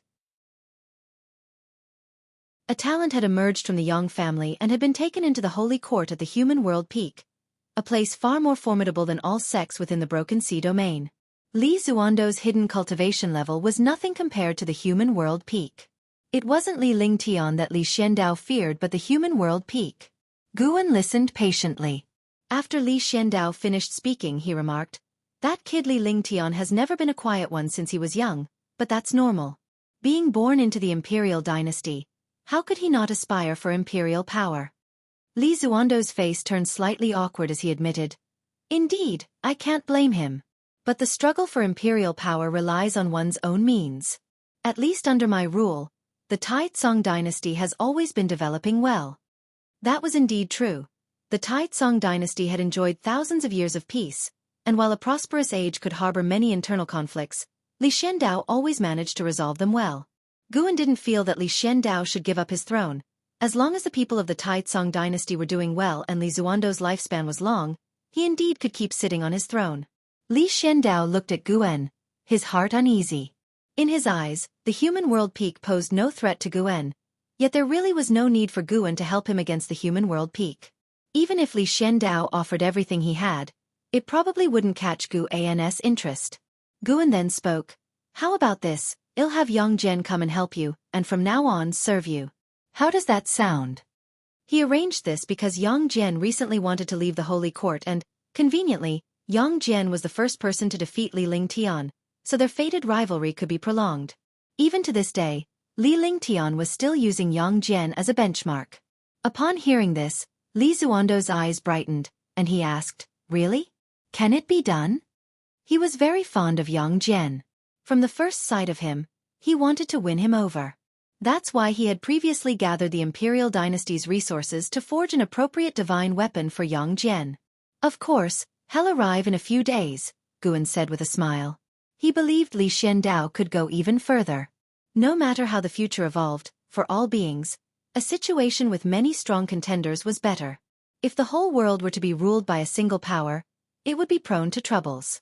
Just like before, when the Holy Court ruled the world, demon cultivators could slaughter the people of an entire region, and the truth could be easily suppressed by the Saint King. Therefore, with such thoughts in mind, Guwen also hoped that the Taizong dynasty could endure and prosper further. Of course, he would only facilitate and mediate, never intervene directly. In fact, Yang Jian had a good impression of Li Xiandao, and it could be beneficial for both if they teamed up. Li Xiandao, after hearing Guwen's promise, felt extremely cheerful, as if all the frustrations in his heart had been swept away. He already knew that Yang Jian had regained his Saint King status, and the current Yang Jian could help him counter the human world peak, or at least, human world peak would give face to Yang Jian. "How have these years been for you?" Guwen continued, beginning to make small talk with Li Xiandao. Li Xiandao did not hide anything, sincerely sharing his experiences, and the two seemed to return to the times of 4,000 years ago in the end of the world valley, chatting with great joy. A full hour had passed before Guwen finally took his leave. Watching Guwen come and go like the wind, leaving not the slightest trace of his presence, Li Xiandao sincerely sighed. He is a true immortal. No sooner had his words fallen than Guwen had already arrived at human world peak. Guwen summoned Zhu Xinglan, instructing him to settle the matter, forbidding anyone from intervening in the internal strife of the Taizong dynasty. Zhu Xinglan immediately set out to handle the task. Without needing to use his status as the supporting Dao Sword Venerable, Guwen could still easily have the matter resolved. The Yang family was considered powerful in the Broken Sea domain, but within human world peak, they couldn't reach the top echelon. Having given his instructions, Guan then rested in the courtyard. After a while, Zhu Xinglan came back, delighted to see his master had returned. Guan was very satisfied with his dedication over the years and imparted divine skills to him, making Zhu Xinglan even more overjoyed. In the Tai Tsong dynasty, within a mansion, Li Lingtian sat at the head of the room, his face full of impatience. There were over a dozen people standing in the hall, discussing how to instigate a coup, even arguing over it. Li Lingtian was truly fed up and couldn't help but say, "Enough, no matter what. He is still my father, the emperor. At most, he'll seize power, but it's impossible to harm him." As soon as these words came out, everyone fell silent and then looked towards him. Li Lingtian was incredibly talented and presently had the cultivation level of the immortal Dao realm. His presence was strong enough to command attention. "Do you not realize what imperial power means to your father, the emperor? A struggle for the throne cannot be without casualties." An imposing voice came from outside the hall as a man in white walked in with the sunlight behind him. People turned their heads to look, all showing expressions of joyful surprise. An elder, thrilled, said, "Yang En, you finally returned." Yang En, the top talent of the Yang family and a disciple of human world peak. He was handsome and elegant, with an extraordinary demeanor. His mere entrance was enough to dissipate Li Lingtian's aura. Li Lingtian frowned slightly as he looked at Yang En. He resented and was wary of Yang En. Everyone made way as Yang En approached Li Lingtian, slightly raising his chin, looking down upon him, and said, "The Yang family wants to make you emperor. This is your honor. You shouldn't be indecisive." Li Xiandao, when he took the throne, had stained his hands with the blood of many of his brothers and sisters.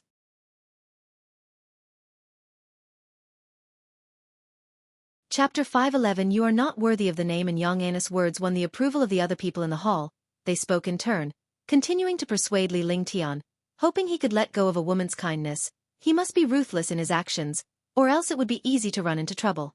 The more they agreed, the more irked Li Lingtian became. A bunch of Yang surnamed people forcing him, of the Li surname, to kill someone with the same surname? He wanted to curse loudly, but he was no longer the impulsive youth he once was. He had to maintain his relationship with the Yang family. The Yang family had provided him with too many cultivation resources. Too many for him to cut ties with. The reason he wanted to become emperor was precisely because he could not gather the force of the Tai Tsong dynasty for his own gains. No matter how high his talent might be, he still needed heavenly materials and earthly treasures and opportunities to push his cultivation faster. There were as many geniuses in this world as there were innumerable stars. He was not the brightest among them. Li Lingtian's complexion grew increasingly unsightly, and Yang En did not stop the others from admonishing him. Instead, he watched Li Lingtian with great interest. His reason for coming was not merely to support Li Lingtian. In the eyes of the Yang family, their seizing the throne was already a done deal. What they needed to do was suppress Li Lingtian and make the imperial authority a plaything in the hands of the Yang family. When did the Yang family become the masters of the Tai Tsong dynasty? How is it that I, who am also surnamed Yang, do not know this? A resounding voice echoed through heaven and earth, reaching the ears of everyone in the hall. Before they could react, a figure, glittering with silver light, appeared out of nowhere beside Yang En. Yang En glanced over and his pupils suddenly dilated. The blade's edge was at his throat, making his body feel like it was in a cold cellar, chilled to the bone. Standing beside Yang En was a man clad in silver armor. His left hand gripping a three-pointed double-bladed saber, its blade horizontal in front of him, pressed against Yang An's throat. His posture was so casual that it brought an indescribable shock to everyone present. Li Lingtian stared at Yang Jian, his eyes widening and his mouth opening involuntarily. "It's you." Li Lingtian could never forget Yang Jian. The two had spent many years together, and he had often sparred with Yang Jian, never winning once. How many years had it been? He had fantasized about the scene of meeting with Yang Jian again, but he had never imagined it would be under these circumstances. After a brief silence, a female cultivator of the Yang family couldn't help but ask, "Who are you?" The others hastily took out their magic artifacts. Even though they were frightened by the Yang family, they had no intention to run because this was the Yang family's ground, and their descendants were outside. They could not flee. Yang En looked at Yang Jian, sweating profusely. He was locked in by Yang Jian's intent to kill, his mana frozen, unable to mobilize it. He couldn't see through Yang Jian's cultivation level at all. But one thing was certain. He was no match for this person. Yang Jian glanced at Yang En and said, "Given your connections with Li Lingtian, put away your delusions." His gaze then shifted to Li Lingtian, his eyes indifferent. "Kid, nobody can touch your father's imperial seat, including you.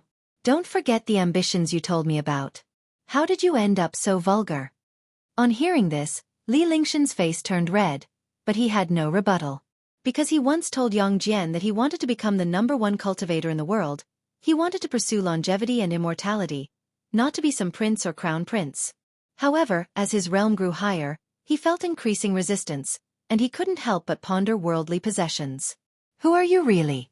The person you are holding is from the human world peak. You had better weigh your options," another middle-aged cultivator said through gritted teeth. Yang Jian glanced at him, his eyes so cold that it terrified the man, who instinctively stepped back. The human world peak is formidable, and their peak master, the Taoist monarch of eternal years, is indeed a great power. I have discussed the Tao with him. "Oh, that's right. I am Yang Jian, the Candle World Saint King from the Holy Court. Have any of you heard of me?" Yang Jian's words made everyone's complexion change dramatically. The Saint King of the Holy Court. The cultivators of the Yang family were so frightened that they knelt down, foreheads to the ground, begging for Yang Jian's forgiveness. Li Lingtian sat stunned in his chair. Although he was puzzled as to why Yang Jian had become a Saint King, he was very clear about one thing. In front of the Holy Court, the human world peak was nothing. Yang Jian's gaze moved back to Yang En, making Yang An's Tao heart tremble. "You are not worthy of the name En. From today on, change your name," Yang Jian said with an unquestionable tone. Yang An's throat bobbed as he involuntarily uttered a word, "Okay." Seeing Yang Jian easily suppress the Yang family, Li Lingshan's mouth opened slightly, a sense of overwhelming defeat welling up inside him. The gap between him and Yang Jian was getting bigger and bigger. The seasons of the human world cycled, and early autumn had arrived once again. In the woods outside the Taoist field of the beginningless, Guan lay on a tree branch, dappled sunlight speckling his face as he examined his attribute panel. Name: Guan. Lifespan: 4,458/50,802,675,392. Physique: primordial infinite body. Cultivation level: innate golden immortal realm perfection. 50 billion years of lifespan. He had reached halfway to 100 billion. This was the accumulation Guan had achieved without massive slaughter or causing any upheaval, yet his lifespan had grown rapidly. Given such an advantage, he naturally did not have to struggle and risk his life like the common folks in the mortal coil. Because of this, he had to be more careful and cautious, never arrogant. Beneath the tree, Celestial Cyan and Tian Bai were practicing their swordsmanship, a dual-blade harmony technique created by Guan for them. The two women were vigorously immersed in their practice, while the celestial demon child was in the midst of a deep, extended cultivation retreat. "It's been a while since I've initiated a lifespan reincarnation. Should I give it a go?" Suddenly feeling an urge, Guan felt that his understanding of the Great Tao had slowed down recently, and he needed a new stimulus. Lifespan reincarnation was the perfect way. Even with its risks, they wouldn't immediately affect him in reality. A gamble. It had been many years since the last one. It was time. With a thought, Guan immediately initiated the lifespan reincarnation. "You have expended 10 million years of lifespan to commence a session of reincarnation evolution. Starting to connect to Tao rules. Searching for reincarnation worlds. You have the following worlds to choose from. Select 1. 1. Celestial Spirit Great World. 2. Great World of the Heavenly Tome. 3. Dark Great World. Great World? Heavenly Tome? Guan was drawn to the second option. But why did he feel like this world existed within the pages of a book? If so, he might encounter terrifying beings akin to the celestial spirit god. Forget it. Better not meddle with the great worlds for now. 10 million years was not a small number to him. He'd have to work hard for half a year to attain it. Guan's gaze settled on the dark great world. Ever since Xianxia defeated the Black Profound Emperor, Guan was no longer so cautious of him. This time he could attempt to confront the Black Profound Emperor again, to personally vanquish him. Having made his choice, a series of prompts appeared before his eyes. You have chosen to reincarnate into the dark great world. Considering the Tao rules of this world cannot conceal your talent, you will retain the ability to seize lifespan but cannot activate stage-specific functions. Reincarnation evolution begins. In the first year, you are born in a town within the western extreme domain. As a newborn, the town faces a demon beast attack, your parents are killed, and you are carried away by a demon beast, only to be fortuitously rescued by a cultivator. You are named by the cultivator as Black Profound.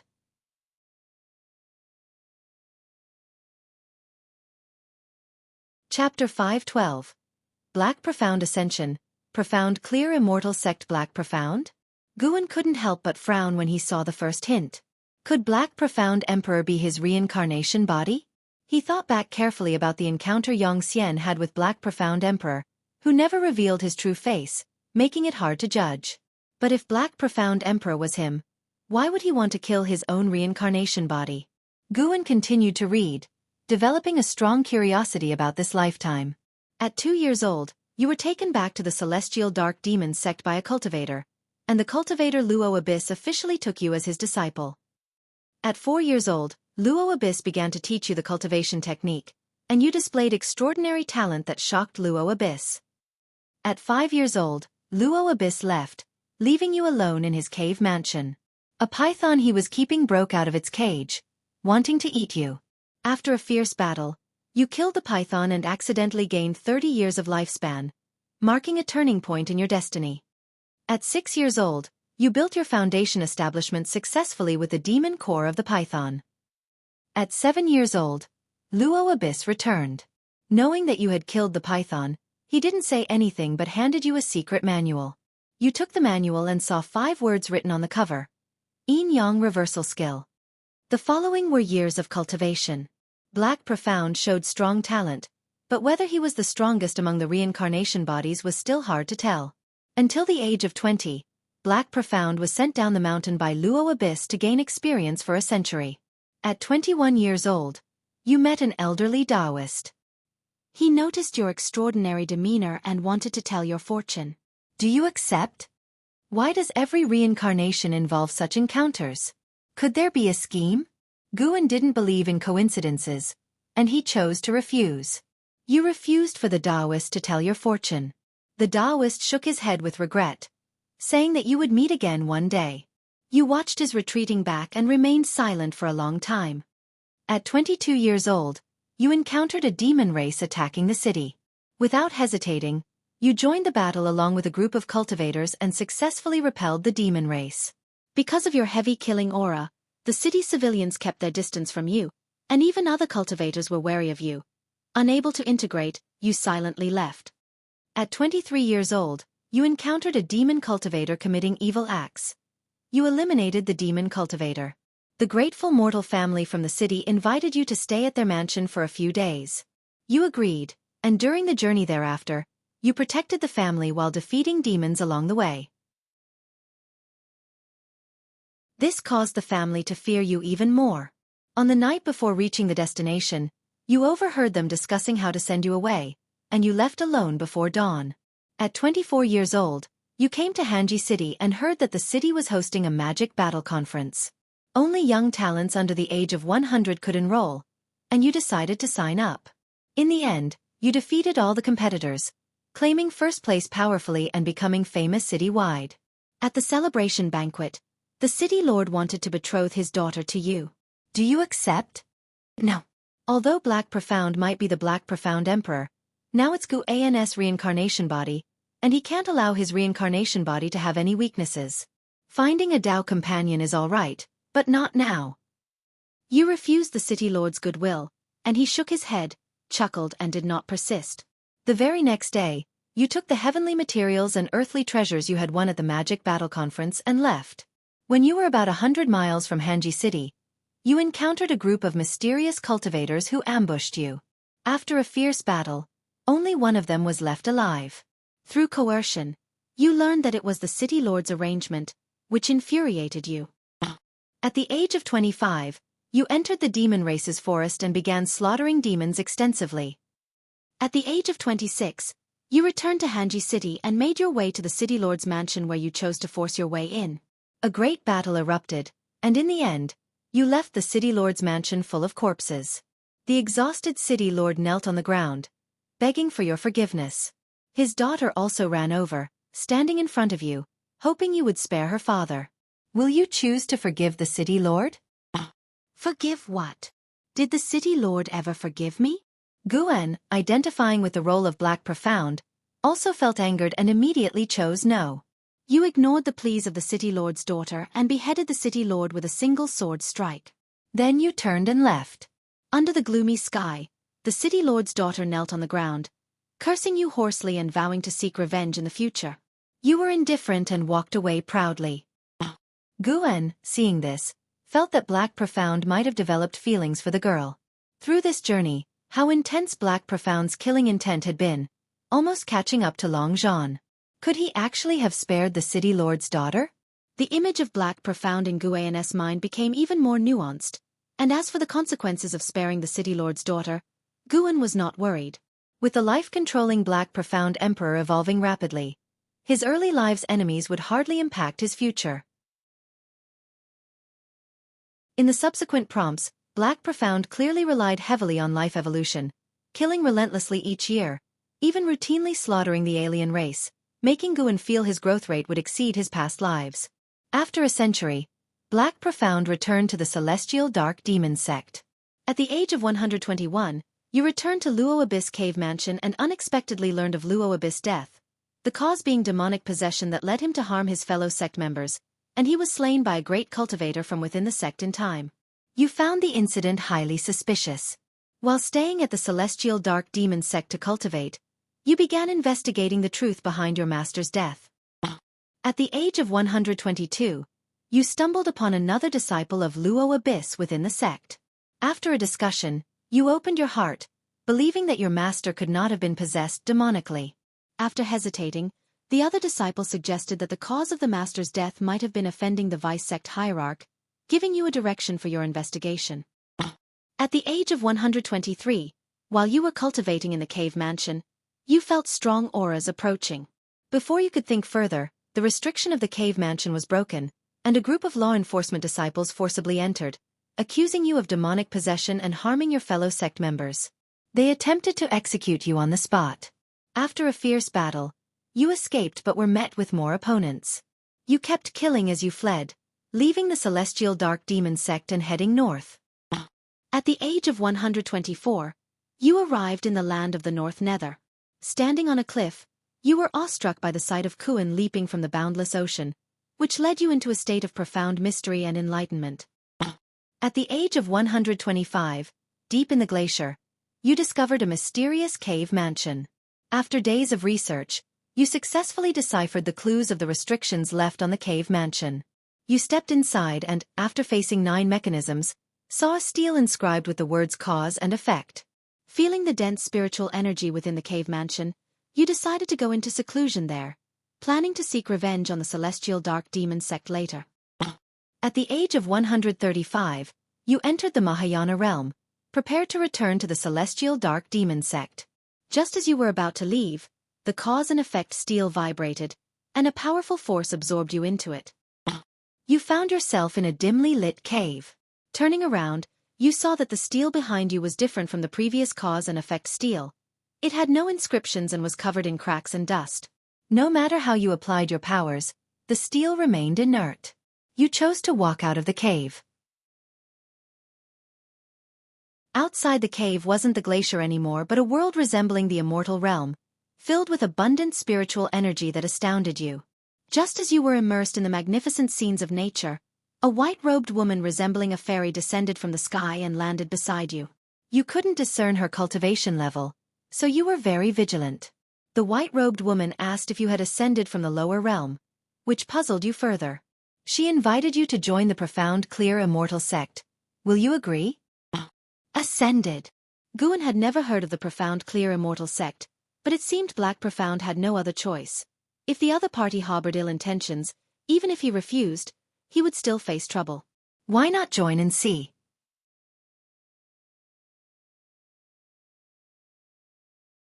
Chapter 513 Celestial Court, God of Destruction. Guan chose to join the Profound Clear Immortal sect, hoping that Black Profound could follow the right path within the Profound Clear Immortal sect.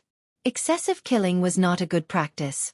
You chose to join the Profound Clear Immortal sect, and the Lady in White was pleased. She then introduced you to the profound clear immortal sect, and during the conversation, you learned her name, Fairy by Xian. Under Fairy by Xian's guidance, you successfully joined the profound clear immortal sect and officially entered the profound pure great world. Profound pure great world? Guan pondered. He knew that the Great Thousand World was considered a whole universe, and the celestial spirit Great World had been part of the Great Thousand World before it shattered. Not all Great Thousand Worlds were as fragmented as the celestial spirit Great World. How strong a complete Great Thousand World was, even Guan could not judge now, for he had not witnessed it. Alerts kept popping up in front of him as Fairy by Xian introduced Black Profound to her mentor, making Black Profound her junior brother. In the years that followed, Black Profound no longer engaged in battles but practiced cultivation with his master and Fairy by Xian. The more this happened, the more uneasy Guan felt. He had a feeling that something big would happen, something very significant. Black Profound practiced in the profound clear immortal sect, spending hundreds of years as if he had forgotten the vengeance for Luo Abyss. At the age of 178, the profound clear immortal sect welcomed a Millennia Dao conference, with various teachings from all over the world coming to participate. You heard from Fairy by Xian that she admired a man known as Emperor Ziwei, a peerless prodigy. You secretly took note of this name, then inquired about Emperor Ziwei. When the Millennia Dao conference began, you went above the sea of clouds and saw the elegance of Emperor Ziwei among many disciples. This sight made you lose interest in watching the spectacle, and you returned to your cave mansion to continue in seclusion. Then came various cultivation alerts. Guan couldn't help but wonder what kind of elegance Emperor Ziwei possessed. One glance at whom had deeply affected Black Profound. Emperor Ziwei used Emperor in his name, and Black Profound later became the Black Profound Emperor. Could it be because of him? At the age of 214, Fairy by Xian found you and said she was going out for training, expecting to be gone for at least 100 years. You were worried about her and wanted to follow, but Fairy by Xian told you not to worry. Did you choose to insist on following Fairy by Xian? If it had been before, Guan would definitely have chosen no, to avoid falling into a romantic entanglement with his reincarnation body. But he remembered how Xianxia had to bury his wife, and the two had never been together. Perhaps, constantly preventing it might not be a good thing either. And in this life, Black Profound also had a tough time with no family, no friends, and even his master had died. Setting aside his prejudice against the Black Profound Emperor, Guan decided to truly treat Black Profound as himself, treating everyone equally. He chose to insist on following. You chose to insist on following Fairy by Xian. She looked at you, staring until you felt uneasy. Suddenly, she smiled and said you better not hold her back. Hearing this, a smile also appeared on your face. Looking at your senior sister smiling like the bright moon in the sky, you secretly swore to protect her completely for life. At the age of 215, you followed Fairy by Xian to a sea, where you stopped on a deserted island. Fairy by Xian was preparing to collect herbs on the island, while you meditated on the beach. Later, Fairy by Xian chose to stay on the island, where she began practicing alchemy, and she would let you taste any elixir she made. At the age of 217, you left the island and ventured further into the sea, where you encountered a human race sea ship surrounded by demon beasts. You chose to help, rarely encountering ownerless demons, unable to resist the urge to kill. Afterwards, Fairy by Xian cautioned you not to create too much slaughter. The profound clear immortal sect was not just a sect of the human race but also of all living beings without discriminating between races. You promised it wouldn't happen again. Seeing Fairy by Xian admonishing Black Profound, Guan felt that his decision was the right one. Lifespan could be considered as an aid and could be used in many ways, as long as one did not develop a killer instinct. He felt that Black Profound would not give up on lifespan, but as long as there was some restraint, it was also a good thing. Black Profound followed Fairy by Xian traveling around the world, treasure hunting, saving demons and people, exorcising ghosts, their journey brimming with excitement. The two also encountered dangers and had been seriously injured, but luckily, they took care of each other and always managed to turn peril into safety. Fairy by Xian had saved Black Profound, and Black Profound had also saved her. All in all, nobody truly held the other back. At 307 years old, you unexpectedly stumbled upon a battle for treasure where one party was none other than the Emperor Ziwei, whom Fairy by Xian admired. He fought alone against hundreds of strong immortal Dao cultivators and ultimately defeated them. Fairy Bai Xian was amazed, and even you had to admit that Emperor Ziwei was truly powerful. After the battle ended, Emperor Ziwei approached you. He obviously recognized Fairy Bai Xian and wished to invite her to his dojo as a guest, but she politely declined. Emperor Ziwei then turned to you and extended the invitation. Would you choose to visit his dojo? No. Not going. Guan made his choice directly. He was somewhat displeased with Emperor Ziwei. Hadn't he seen Black Profound walking with Fairy Bai Xian? Why interfere? You chose to refuse the invitation to Emperor Ziwei's dojo. Emperor Ziwei did not insist and soon left. You turned to Fairy Bai Xian, asking her why she did not go. Fairy Bai Xian looked at him and counter-questioned why they should go. You exchanged smiles, understanding each other without words. At 308 years old, you came to the most magnificent mountain in the land, rumored to house an immortal. Deciding to seek the immortal, you began the ascent but found that you could not use your mana. You had to proceed up the mountain as mere mortals. At 309 years old, after a year's journey, you reached halfway up the mountain and saw a courtyard with an old man resting inside, holding a fan. Surprised, you recognized him as the old Taoist who had wanted to tell your fortune years ago. The Taoist also recognized you, and with a smile, he said it was finally time to meet, which intrigued Fairy Bai Xian. When she learned that you had met in the lower realm, it filled her with respect for the old Taoist. He did not say much more and threw 2 secret manuals onto the ground before returning alone to his house. You picked up the secret manuals from the ground and began to study them. At 320 years old, after 11 years of cultivation, you finally perfected one of the divine skills. The old Taoist finally came out of his house, praising you for having a destiny pattern fit for an emperor's path. However, you had suppressed your nature. This caused the still unskilled Fairy Bai Xian to be confused. Knowing the innate aggressiveness in your bones, Fairy Bai Xian fell silent, and you were also caught in a dilemma. Whether to keep your promise not to kill or to follow the old Taoist's advice and embark on the emperor's path. The hint stopped there. Guan did not hesitate, choosing to keep his promise and not kill. Who persuades someone to start killing? That old Taoist is fishy. You chose to keep your promise to Fairy Bai Xian not to kill and not to follow the emperor's path, making Fairy Bai Xian very happy. The old Taoist said you would regret your decision one day. His gaze made you uncomfortable, so you made an excuse, took Fairy Bai Xian's hand, and bid your goodbyes. At 321 years old, you and Fairy Bai Xian discovered the legendary divine beast, the celestial auspicious deer, in the forbidden demon forest. You received the blessing of the celestial auspicious deer, enhancing your comprehension. After surreptitiously being cursed by the old Taoist, Guan was cautious and closely watched the hints, fearing Black Profound and Fairy Bai Xian might encounter danger. Fortunately, they continued to encounter amazing adventures until they were over 500 years old, when both returned to the profound clear immortal sect and entered into seclusion. The next 500 years passed even quicker. Yet, the event Guan feared still occurred. At 1,347 years old, while in seclusion, you felt a terrifying pressure. You immediately left your cave mansion and saw the sky darken, forming a majestic vortex of clouds, and felt an oppressive atmosphere. Soon after, you saw a pair of eyes and then heard an authoritative voice claiming he was the god of destruction from the celestial court, stating that there were unusual intrusions in this great world that must be cleansed. As his voice fell and the earth shook, you immediately went to find Fairy Bai Xian. You managed to find her and wanted to take her to flee, but she decided to stand or fall with the profound clear immortal sect. You were caught in an inner struggle, wondering whether to stay and protect the profound clear immortal sect. Celestial Court, God of Destruction. Guan frowned tightly. This god of destruction might be a terrifying being like the celestial spirit god, and it seemed the celestial spirit great world had shattered because of the celestial spirit god. How could the profound clear immortal sect resist such a terrifying entity? But how could Black Profound flee and still face the profound clear immortal sect? Forget it. Might as well die together. Consider the million-year lifespan wasted. To embrace death with a loved one, even if life is short, insights can still be obtained.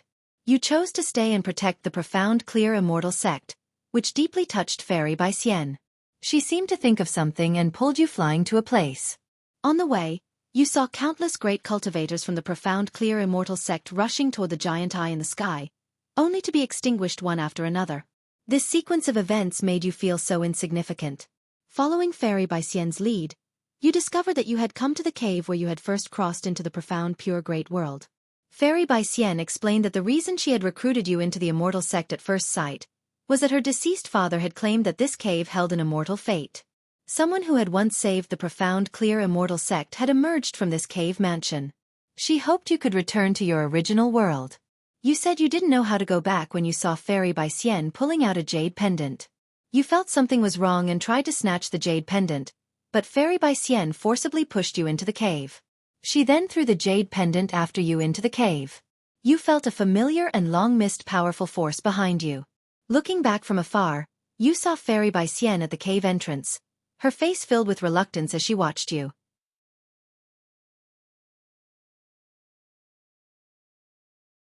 Chapter 514, Taoist Emperor, the Unprincipled Immortal. You have returned to the dark great world. Seeing this prompt, Guan's feelings became complex. He had originally thought that Black Profound would die because of Fairy by Xian, but he had not expected that in the end, it was Fairy by Xian who saved Black Profound. Fairy by Xian did not abandon everything for love, nor did she let Black Profound bear her responsibilities. Even Guan was moved by Fairy by Xian and felt that she was worthy of the identity of an immortal sect disciple. Since there was no choice to be made, the prompt continued. Having returned to the dark great world, Black Profound chose the path of extremity, beginning to slaughter demons and slay monsters wildly. In less than a century, he had fought his way back to the celestial dark demon sect. He headed straight for the vice sect hierarch, seeking to avenge his master. Everyone who tried to stop him was executed. In the end, he brought about the collapse of the celestial dark demon sect. No one dared to block his path, with the sect hierarch himself begging for mercy on behalf of the vice sect hierarch, revealing that the vice sect hierarch was his own younger brother. To this, Guan chose not to show mercy, for Black Profound needed to avenge the Luo Abyss for his master. Besides, without the pursuit of the celestial dark demon sect, how could Black Profound have been forced into the profound pure great world? Good and evil will eventually be repaid. The celestial dark demon sect had this tribulation coming. As for Black Profound, he too would face his karma.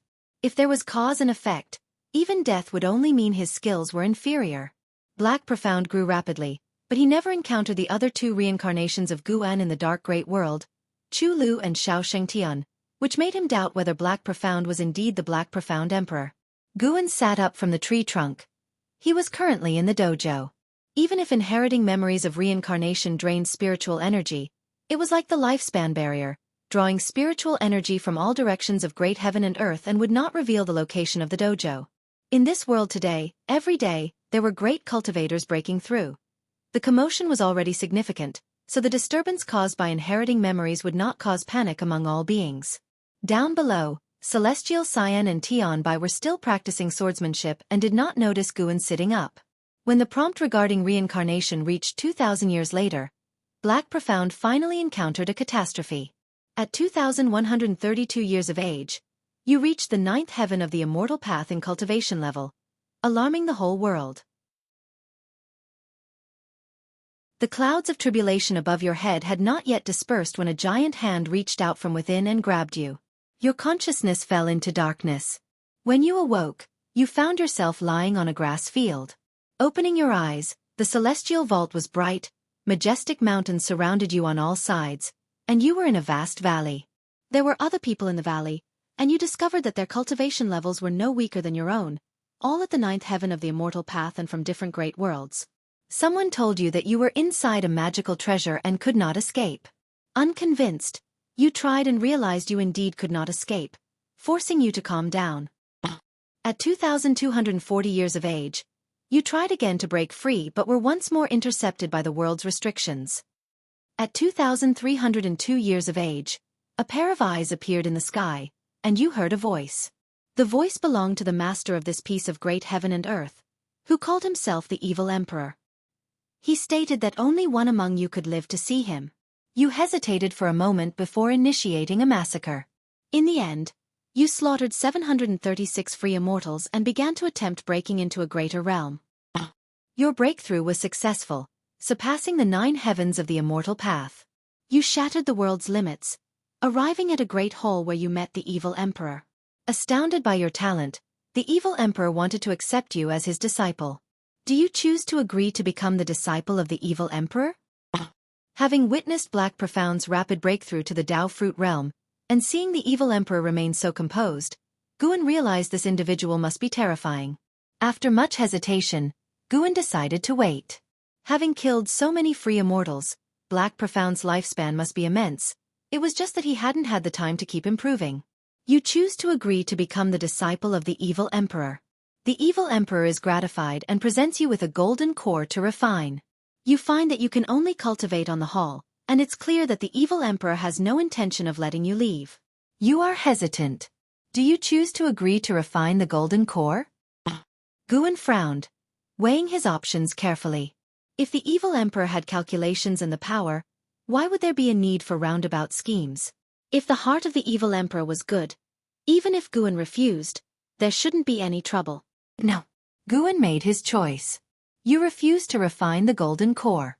The evil emperor snorts coldly, saying it's not up to you. You engage in a fierce battle, ultimately falling to the evil emperor, who forcibly stuffs the golden core into your body and compels you to refine it, plunging you into a state of chaos. You begin to integrate the heaven-encompassing golden pill. Good gravy! The golden pill of the heaven-encompassing free immortal. What was the cultivation level of this evil emperor? You've comprehended the path of cause and effect, you've comprehended the path of destiny, you've comprehended the path of yin and yang. An evil soul tried to possess you, but you eradicated it by forcibly evolving your lifespan. Your cultivation level has greatly increased. You opened your eyes, and the evil emperor was kneeling before you, calling you master and offering you the emperor's weapon, the Karma Rebirth Moon. You pretended to accept, leading the evil emperor away and began your secluded cultivation. You successfully crossed the tribulation and reached the realm of profound Yuan free immortal. The evil emperor returned to congratulate you. Suddenly you attacked him. After a fierce battle, you slew the evil emperor and found the emperor's destiny within the palace. You merged it with your own, changing your destiny pattern and becoming a Taoist emperor, unconstrained by karma or fate. You named yourself Black Profound Emperor, and as if decreed by some cosmic fate, you felt recognized. At the age of 2303, you stepped out of the evil domain and into the cosmos. You discovered the vastness of the universe. The dark great world was just a fraction of it, and you began to traverse the cosmos. Black Profound Emperor. It was indeed him. Seeing this prompt, Guan felt conflicted. He didn't understand why the Black Profound Emperor would want to kill his reincarnation body. The prompts kept coming. More and more slaughter, but the Black Profound Emperor didn't kill without purpose. He was also searching for a way to break free from the universe, seeking to return to the profound pure great world. When the Black Profound Emperor arrived at the world gate, he didn't encounter the celestial spirit god, leading Guan to speculate that the dark great world might not belong to the celestial spirit great world. Eventually, the Black Profound Emperor successfully crossed the universe and arrived at the path of the great Tao. Along this path were entrances to different great worlds. The Black Profound Emperor could not discern which great world was the profound pure great world. He could only explore them one by one. The first two great worlds were fine.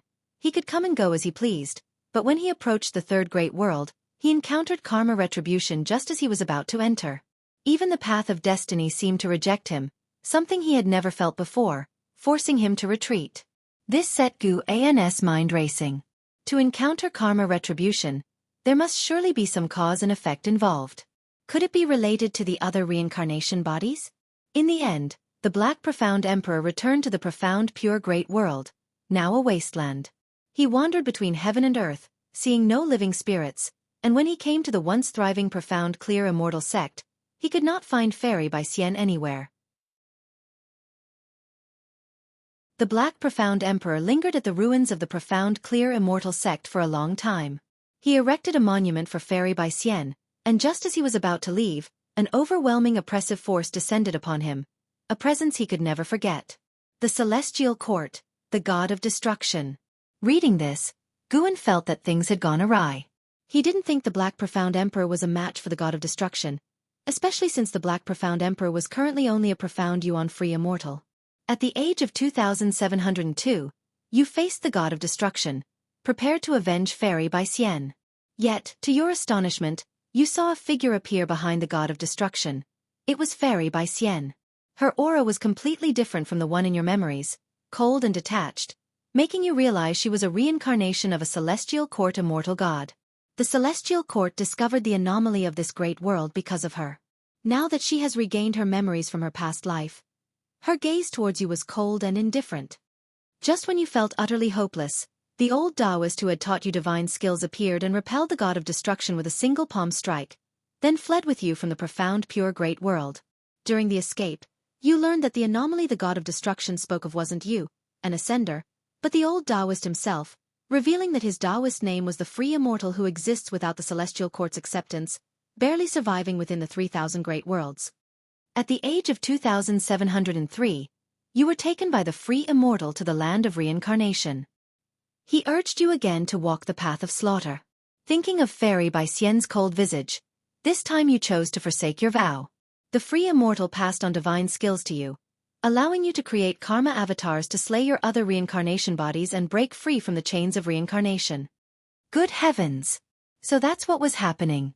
This free immortal was really stirring things up. The most crucial point was that Guan had no choice in the matter. It meant that the Black Profound Emperor had not hesitated at all, greatly spurred by the shock from Fairy by Xian. Guan felt it was absurd, but the prompts about reincarnation continued, indicating that escaping from the lifespan reincarnation was not so easy. If a reincarnation body could kill the original, then a lifespan of 10 million years could be too much of a loss. At the age of 2,820, you created 3,000 karma avatars, dispersing them into the 3,000 great worlds, then manipulating them to enter the river of destiny. A third of your karma avatars were exterminated within the year. At 3,007 years of age, the free immortal passed the cultivation technique to you, the Taoist unique venerate skill.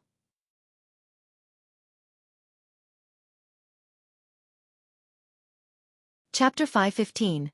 9 Divine Mansion, Terrifying Celestial God. At 3,116 years old, Guan comprehended the Taoist unique venerate skill and perceived the 3,000 great Tao, gaining enlightenment within his heart. In that same year, all the karma avatars he had sent out were annihilated. He did not inform Wu Dao Immortal of this event. At 3,320 years old, Guan found Wu Dao Immortal and expressed a desire to engage in slaughter. Wu Dao Immortal did not let him leave but instead sent him into the boundless purgatory, a place of exile used by the celestial court. Anyone who fell into it could only engage in endless slaughter until they were killed. At 3,321 years old, Guan condensed his own Taoist Emperor divine skills.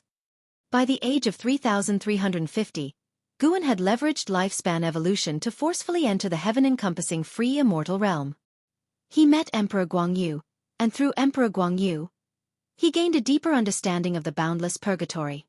At age 3,362, a powerful being was exiled into the purgatory by the celestial court. Guan witnessed this powerful being besieged, killing gods when gods stood in the way and demons when demons blocked the path. Feeling that he was no match, he stayed away from the battlefield. At 3,400 years old, Emperor Guangyu, with that powerful being, found Guan. This person was known as the Emperor Jianghu, also a heaven-encompassing free immortal. They prepared to go and slaughter the most terrifying existence in the boundless purgatory, the no-prison demon lord. At 3,401 years old, the three of you found the no-prison demon lord. However, you were no match for him. After being repeatedly heavily injured, Wu Dao Immortal suddenly appeared at the critical moment. Unexpectedly, he was acquainted with the no-prison demon lord. The no-prison demon lord looked at you and forced you to choose between Emperor Guangyu and Emperor Jianghu, with only one of them being able to survive with you. You fell into a dilemma. It was time for Guan to make a choice, and he secretly breathed a sigh of relief.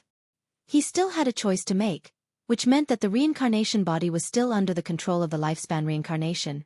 Choosing between Emperor Guangyu and Emperor Jianghu was easy. After all, he knew Emperor Guangyu better because of Black Profound. Guan immediately chose Emperor Guangyu. You chose to let Emperor Guangyu live, yet the no-prison demon lord did not slay Emperor Jianghu but instead took him as a subordinate. You and Emperor Jianghu exchanged glances, feeling the hostility from the other. Afterwards, Wu Dao Immortal brought you back from the boundless purgatory to the land of reincarnation. At 3,500 years old, You took advantage of Wu Dao Immortal's absence and stealthily left his dojo, embarking on your own adventure in the land of reincarnation. At 3,501 years old, you encountered a ghost immortal from the Nine Divine Mansion, sustaining severe injuries and having no choice but to leap into the netherworld. You began your reincarnation. Nine Divine Mansion? A mere ghost immortal could heavily wound the Black Profound Emperor. A heaven-encompassing free immortal? Guan grew even more wary of the land of reincarnation. During his previous breakthroughs in the land of reincarnation, he had always felt an eerie chill, as though something immensely terrifying was hidden in the dark. After reincarnating, it was a new life, but the Black Profound Emperor still retained the ability of lifespan evolution. However, the reincarnation body was distinctly different from Guan. They lacked the various lifespan abilities and could only use lifespan evolution to enhance their cultivation level and Taoist techniques. Not like Guan, who controlled life expectancy prediction, lifespan barrier, lifespan simulation, and other abilities. Every time the Black Profound Emperor made a breakthrough, he would suffer attacks, exactly because he lacked the lifespan barrier. In this life, the Black Profound Emperor achieved the Nirvana realm before he turned 1,000 years old. Then, he began to regain his memories and, after sweeping away his enemies in a single lifetime, he stepped out of the path of reincarnation at the age of 2,000 and returned to the land of reincarnation, restoring his cultivation as a heaven-encompassing free immortal.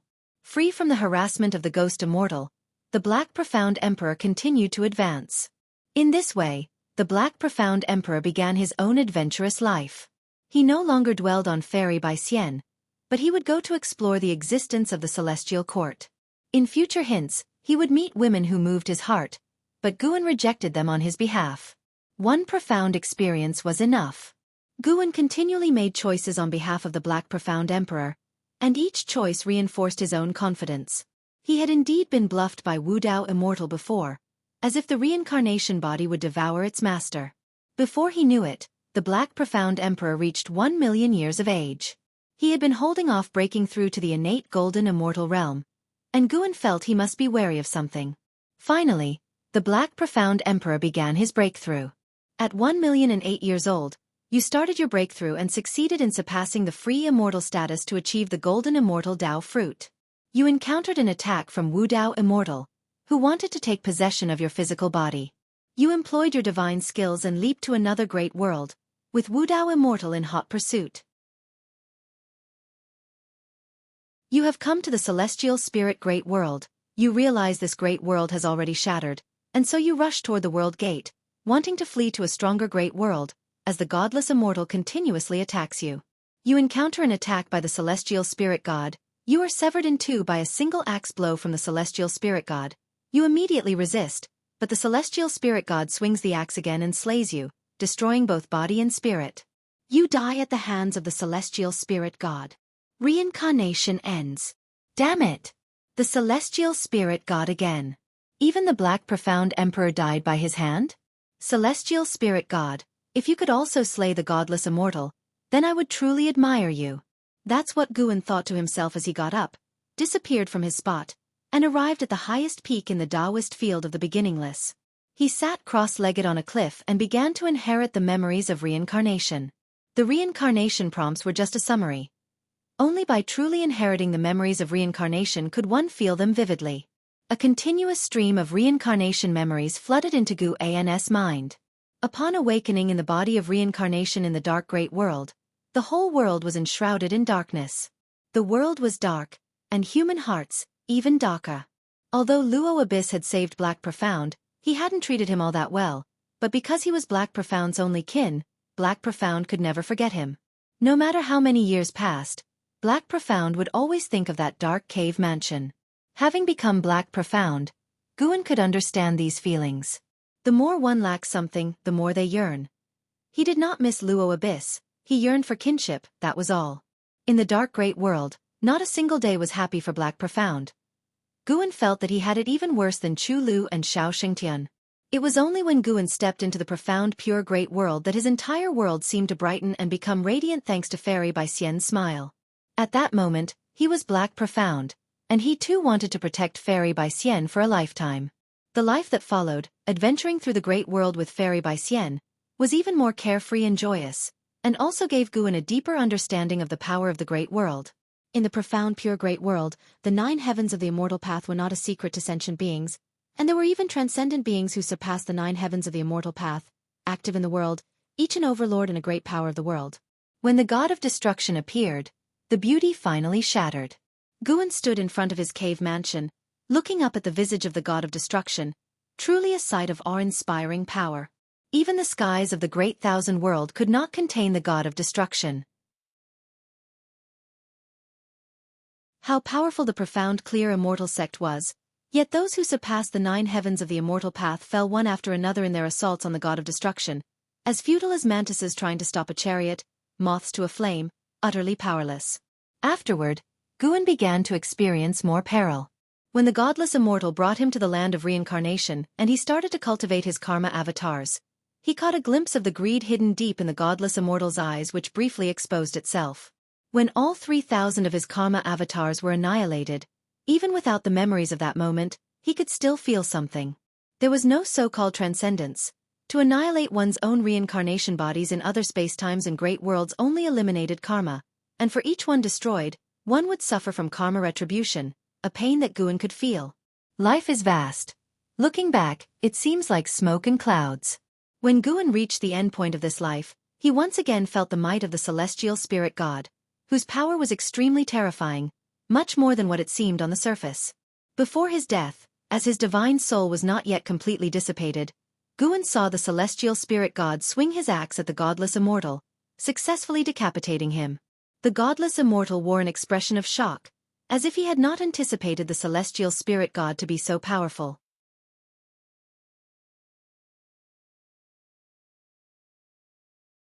Chapter 5:16. Taoist unique venerate skill. The reincarnation inheritance had ended. When Guan opened his eyes, the sky had darkened. He looked up to see the night sky sparkling with stars, making him feel as if a lifetime had passed. The memories from Black Profound Emperor's million-year reincarnation had completely merged into his soul. It was as if he had truly lived through those million years. Dark Great World, Profound Pure Great World, Path of the Great Tao, Land of Reincarnation. He had truly become the Black Profound Emperor, the two merging into one. The so-called reincarnation body is actually just the same soul, merely manifesting under different Tao rules. A reincarnation body can kill another reincarnation body, but it cannot kill the primordial soul. If the primordial soul perishes, all reincarnation bodies will cease to exist. It seemed that Black Profound Emperor realized this, which is why he stopped releasing karma avatars. As to whether Black Profound Emperor could differentiate if he was the primordial soul, Guan couldn't judge. But in fact, for a reincarnation body, it doesn't matter whether it is the primordial soul or not, as it does not affect the reincarnation body's ability to live. The primordial soul could even become a reliance for the reincarnation body. God of Destruction had Black Profound Emperor destroy all other reincarnation bodies just so he could escape all karmic ties and then possess a body to evade the celestial court's pursuit. Regrettably, what God of Destruction didn't understand was that Black Profound Emperor's reincarnation body operated differently from what he perceived as reincarnation. Guan's lifespan reincarnation was not bound by the Tao rules. No one could therefore infer his reincarnation body and primordial soul through Black Profound Emperor. This life, Black Profound Emperor had helped Guan understand the Great Thousand World, Path of the Great Tao, and Land of Reincarnation, even revealing to him other paths of cultivation. Taoist Emperor. The Taoist Emperor is a branch in the path of cultivation, anchored in the Great Tao, obtaining the power of the Great Tao at an earlier realm, becoming an existence that realms cannot measure. To become a Taoist Emperor, one must gain the acknowledgement of the Great Tao, an exceedingly arduous task. Black Profound Emperor also became a Taoist Emperor through the inheritance left by the evil Emperor. The world established by the Great Tao is truly boundless. Even an innate golden immortal is not enough to comprehend the true essence of the Great Tao. Footsteps approached from behind, interrupting Guan's thoughts. Xianxia came and sat in front of him, curiously asking, "What's wrong? You've been here all day and night." She had watched for a long time and approached only after seeing Guan slightly move. Guan turned his head to look at her and smiled. "Naturally, I am comprehending the natural order of the universe." Seeing the smile on his face, Xianxia breathed a sigh of relief. She took out a painting scroll, then unfurled it. It depicted Gu An's silhouette, looking so somber, radiating a morose and eerie aura of death. "This is a painting I made of you earlier. During the process, I saw some visions," Xianxia said cautiously. This piqued Gu An's interest. Could she have seen his reincarnation memories? "What did you see?" Guan asked with a smile, his smile also easing Xianxia's nervousness. Previously, Gu An's silhouette had brought immense pressure on Xianxia, instinctively terrifying her. If it weren't for her relationship with Guan, she really wouldn't have dared to approach. Xianxia hesitated for a moment then said, "I saw many visions, all fragments, but quite what? Quite shocking. The events and enemies you encountered are beyond what I could have ever imagined." Xianxia replied, thinking of the god of destruction's form, and couldn't help but shudder. Who wouldn't despair when faced with such an existence? She thought again about Gu An's parting with Fairy Baixian, and when she saw Fairy Baixian again, that aloof and lofty demeanor made her sympathize with Guan. No wonder so many beauties threw themselves at Guan, yet he remained indifferent. It turned out he had already experienced a deeply memorable love. Listening to her thoughts, Guan guessed the scenes she had glimpsed. Although they were fragments, the fact that she could see them proved her talent for understanding the way of cause and effect. It wasn't just the way of cause and effect. Perhaps Xianxia could also glimpse into the path of reincarnation and the way of fate. Guan pretended to be serious. "Those things you've seen, aside from those about me, don't talk about them, and certainly don't draw them to avoid trouble." Xianxia nodded. She wasn't foolish. How could she dare to draw the god of destruction, whom even Guan couldn't defeat? Looking at Gu An's face, Xianxia felt that he was also carrying a burden, facing enemies he couldn't overcome. Perhaps Guan had come to hide in the celestial spirit great world just to avoid these formidable beings. For the first time, Xianxia felt a strong desire to become stronger. Although she was unclear about what exactly had transpired between Guan and that woman, seeing her lofty look down on Guan infuriated Xianxia. One day, she would accompany Guan to take revenge. After all, she had no attachments in this life and was only following Guan to cultivate. From now on, Gu An's enemies were her own. Hearing her thoughts, Guan couldn't help but laugh and cry. But he was, of course, somewhat touched. It was not in vain that he had brought her to the dojo. "I will pass on to you a divine skill that will aid you in better understanding the Tao. Do you want to learn it?" Guan looked at Xianxia with a smile. Upon hearing this, Xianxia's eyes lit up, and she nodded eagerly. "This skill is profound and mysterious. It won't show effects in just a year or two. Be mentally prepared," Guan cautioned. Xianxia replied, "In this dojo, I'm in no rush." Guan was amused, then proceeded to impart the Taoist unique venerate skill of the Black Profound Emperor to Xianxia. The Taoist unique venerate skill was originally taught by the immortal without Tao to the Black Profound Emperor, but the Black Profound Emperor had enhanced it, making it even stronger. Guan guessed that the Black Profound Emperor had utilized lifespan evolution, which was why the immortal without Tao, despite pursuing him, couldn't defeat him. The Taoist unique venerate skill of the Black Profound Emperor had surpassed that of the immortal without Tao. The Taoist unique venerate skill was a complete Taoist technique, including divine skills, spells, evasion techniques, and formations, among others. Once Xianxia inherited the Taoist unique venerate skill, she could cease cultivating other Taoist techniques. With so many reincarnation memories merged, Guan mastered countless Taoist techniques, and the Taoist unique venerate skill was definitely one of the top tier. Perhaps the Black Profound Emperor's talent was not as great as that of Xianxia, nor his combat ability, but his opportunities were quite extraordinary. Guan didn't pass it orally but raised his hand, his fingers pressing on Xianxia's forehead. Xianxia's eyes widened as she stared intently at Guan, a strange light flickering in her eyes. Soon, she entered a state of enlightenment. The moon set, and the sun rose. Morning sunlight spilled over Xianxia, who suddenly opened her eyes, staying frozen in place. Then, instinctively looking around, when she saw Guan stretching near a cliff not far away, she finally sighed in relief. The Taoist unique venerate skill was vast and boundless, and just the inheritance of cultivating memories made Xianxia feel as if she had traversed a vast sea, thus waking up with a feeling of panic as if facing a transformed world. She stood up and walked to Guan's side about to speak, but then heard Guan say, "This skill I impart to you alone, you must not pass it on." Hearing this, a smile bloomed on Xianxia's face, lifting her spirit completely.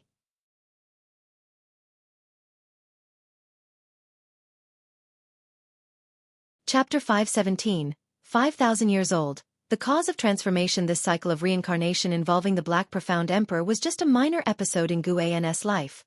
A warning he gave to Xianxia to keep secret before he returned to his usual rhythm of daily life. Gathering flowers and herbs, mentoring disciples, reading, writing, and so forth. Others in the Taoist field of the beginningless busied themselves with their own cultivation, and time passed quickly before them. In the blink of an eye, Guan celebrated his 5,000th birthday. He alone knew this fact, as everyone around him considered him an old monster who had lived untold years. That year, during the summer, Guan sat on a boulder in the forest, checking his attribute panel. Name: Guan. Lifespan: 5,000/61, 551, 478, 029. Physique: primordial infinite body. Cultivation level: perfection in the innate golden immortal realm. A lifespan of over 615 billion years, not bad, steadily increasing. Guan thought thus, a smile appearing on his face. Beside him was a stream, the very place where he had first met I Ching Shan and others. Now a boundary line of the forbidden land of the Chengkuan sect. He stayed here to wait for someone. While waiting, Guan looked towards the distance, observing the current state of his old acquaintances. Martial resolution had become a high-ranking member of the Supreme Sect, but power was corrupting his talent. Profound celestial intent was still traveling the world, having relinquished all responsibilities since the Supreme Sect had grown stronger and leading a carefree life. Jianghu had become a Supreme Elder, currently in seclusion and cultivating. Li Xiandao, supported by Yang Jian, began to expand the boundaries of the Tai Tsong dynasty. The world remained a battleground between the Immortal Dynasty and the Holy Court, with both sides losing numbers but their overall destiny improving as they birthed more powerful and outstanding individuals. Without the intervention of the free immortal, all was relatively peaceful. Gu An's gaze landed on Li Ya, who had been quickly increasing in cultivation under the tutelage of the Sword Annihilation ancestor, especially in his sword intent, which was fiercely potent. Having instructions surpassing even the 9 heavens of the immortal path from a sword Dao expert, Li Ya's opportunity was among the top in the world, only in how surpassing him among their generation. With the vast world filled with talents like fish in a river, the Supreme Sect producing 2 pinnacle geniuses gave Guan a great sense of achievement. With this feeling of accomplishment, Guan began to predict Li Ya's future. As he calculated, his expression grew peculiar. Such a possibility. Guan thought of the celestial Tao Golden Core and the Sword Annihilation ancestor, feeling that such a future was indeed reasonable. Everything had its advantages and drawbacks, and as Li Ya grew stronger, he would also have to bear the karma that strength brought. After a long while, a figure approached from the depths of the woods, spotting Guan from a distance and immediately growing excited, rushing over. It was LV Xian, once the top talent of the Tai Tsong Imperial Dynasty, and the son of the sect leader LV Batian. He reached Guan's side, looking at him, extremely agitated and somewhat at a loss. Guan. LV Xian was so excited, he didn't know what to say. Guan looked at him, sizing him up and down, and smiled. No need to be nervous. Since you've crossed heaven and earth to get here, I naturally will fulfill my promise. Hundreds of years ago, Guan heard LV Xian calling out to him.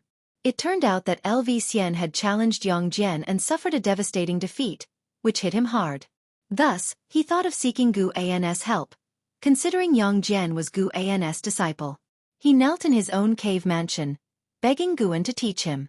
After all, with a friendship spanning over 4,000 years, Guan couldn't bear to refuse him, even if only out of respect for LV Batian, so Guan allowed him to come on his own while strictly forbidding him from revealing the matter. Thus, LV Xian crossed continents and oceans, and even with the cultivation level of the Nirvana realm, it still took him hundreds of years to reach the 9-spirit continent. Along the way, he faced numerous hardships and experienced both resentment and affection. Can I follow you and cultivate now? LV Xian asked, his eyes burning with eagerness. Guan smiled and raised his hand towards a nearby stream, saying, You must think carefully. Once you cross this stream, there will be no turning back. Until the catastrophe of heaven and earth ends, you cannot leave my Taoist field. It's an incredibly long period, long enough to turn anyone you care about into dust. Upon hearing this, LV Xian's brows furrowed tightly. Many faces flashed through his mind, but after only a moment's hesitation, he stepped forward and crossed the stream. He turned his head to look back, gazing at the woods behind Gu and as if a weight had been lifted off his shoulders. Guan stood up, crossed the stream as well, and passed him by, heading toward the Taoist field of the beginningless. LV Xian hurriedly followed, but he couldn't help turning his head back again. In a daze, he saw a beautiful figure standing across the stream, her face bright with a radiant smile looking at him, causing a tremor in his pupils. LV Xian took a deep breath, decisively turned his head away, and quickly caught up with Guan's pace. Guan pretended not to notice his struggle, and began to introduce him to the nearby mountains and forests. LV Xian listened intently but couldn't stop thinking about that woman. Had he truly said goodbye forever? Yet, compared to romantic attachments, he could not accept mediocrity even more. He was born to be an immortal. Guan walked slowly, and his voice gradually soothed the waves in LV Xian's heart. When they returned to the Taoist field of the beginningless, a figure appeared out of nowhere in front of them. It was the Blood Prison Great Saint. The transformed Blood Prison Great Saint looked at LV Xian and sneered, "Didn't expect you to come. Let's have a match." He had long wanted to fight LV Xian. LV Xian clearly remembered the Blood Prison Great Saint and immediately agreed to the challenge without hesitation, thus, completely pushing his worries aside. Guan raised his hand to create a barrier, allowing the two to enter and fight to their heart's content. Once they entered, they immediately unleashed their auras, which also alerted the others in the dojo since they were unfamiliar with LV Xian's aura and couldn't help but overthink. One figure after another appeared beside Guan, inquiring about LV Xian's identity. Guan briefly introduced him, and when they heard that Guan had personally brought LV Xian in, they dismissed their concerns and began to look forward to his performance. Chen Chuan felt LV Xian's aura and secretly marveled. As they were both in the Nirvana realm, he felt he was probably no match for LV Xian. Celestial Demon Child, Celestial Cyan, Tian Bai, and Ghost Mother of Ephemera also felt a sense of awe. Jianghu and Xianxia watched the fight earnestly, hoping to learn. Shen Zhan came up to Guan and whispered, "His karma and destiny are changing rapidly." Guan glanced at her but did not respond. Indeed, there were changes. The changes were due to Guan cleansing LV Xian's karma to prevent powerful beings from using him to predict the presence of the Taoist field of the beginningless. Better safe than sorry, even though Guan was already an innate golden immortal, he still acted cautiously. Guan looked at LV Xian, his eyes revealing a hint of expectation. Meanwhile, far across the realms, Liya arrived in front of the 9 Extremes Sacred Heart Sword. The area was an open forest, and the Sword Annihilation Ancestor stood nearby, watching Liya. In front of Liya, the 9 Extremes Sacred Heart Sword was stuck in the soil, its blade etched with crimson flame patterns and about 4 fingers wide. The hilt was dark purple, resembling the scale armor of some exotic beast wrapped around it, and the guard was engraved with a lifelike, eerie eye. As Liya looked at the 9 Extremes Sacred Heart Sword, he tried to calm his emotions, while the divine exotic immortal spirit leaped out of his body and perched on his shoulder, eyeing the 9 Extremes Sacred Heart Sword.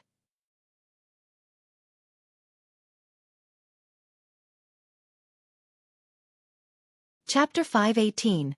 Famous throughout the world, Silent Extinction Aura. To have the 9 Extremes Sacred Heart Sword submit to you, you must first be fearless. The greater your fear, the stronger its backlash will be, and then you will endure pain unimaginable to ordinary people. No matter how painful, you must not be afraid. If you are not confident that you can do this, it is still not too late to give up now. The voice of the Sword Annihilation Ancestor came from aside, and Li Ya's expression flickered upon hearing this.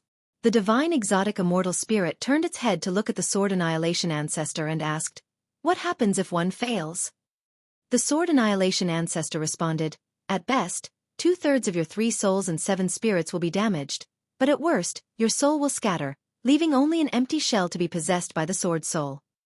These words caused the divine exotic immortal spirit to shudder.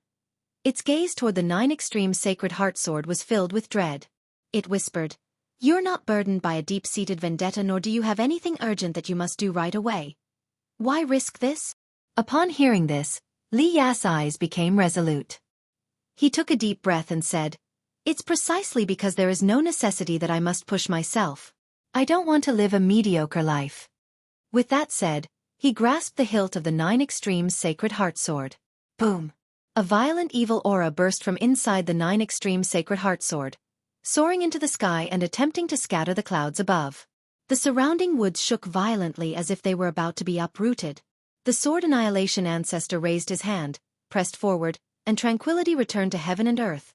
The nearby trees no longer trembled, and a ring of chi force appeared around Li Ya. Li Ya's face was strained with popping veins, and his eyes wide. His gaze started to be veiled in bloodshot red, gradually losing their luster. Young one, why do you wield the sword? What is the killing intent in your heart? Whom do you wish to kill? Why are you discontent? Who do you resent? It seems you're fearing something. A gloomy voice kept echoing in Li Ya's ears, making the world in his eyes spin. He suddenly found himself on a desolate plain under a blood-red sky. He saw a figure in the distance on a hillside, only its silhouette visible, not its face. Just as Li Ya was about to speak, suddenly, a whooshing sound came. A sword thrust through Li Ya's throat, making his body lean back, his eyes widening. In his pupils was reflected the face of Guan, with disheveled hair and fierce eyes like a fierce ghost, pierced through his throat. Far away in the Taoist field of the beginningless, Guan was feeling the illusion that Li Ya was experiencing. The Sword Annihilation Ancestor was being crafty, actually trying to deduce the karma between Li Ya and him through the Nine Extremes Sacred Heart Sword. It seemed that the Sword Annihilation Ancestor had other motives for coming to the celestial spirit great world. Guan was not too worried. The difference in their cultivation levels was vast. The Sword Annihilation Ancestor couldn't reach him. He felt the sword intent from the Sword Annihilation Ancestor entering Li Ya's body, helping him withstand the backlash of the Nine Extremes Sacred Heart Sword, which reassured him. Perhaps the Sword Annihilation Ancestor had plans for the supporting Dao Sword Venerable, but at least he wouldn't let Li Ya die right now. Li Ya was only at the Nirvana realm and couldn't bear the power of the Nine Extremes Sacred Heart Sword on his own.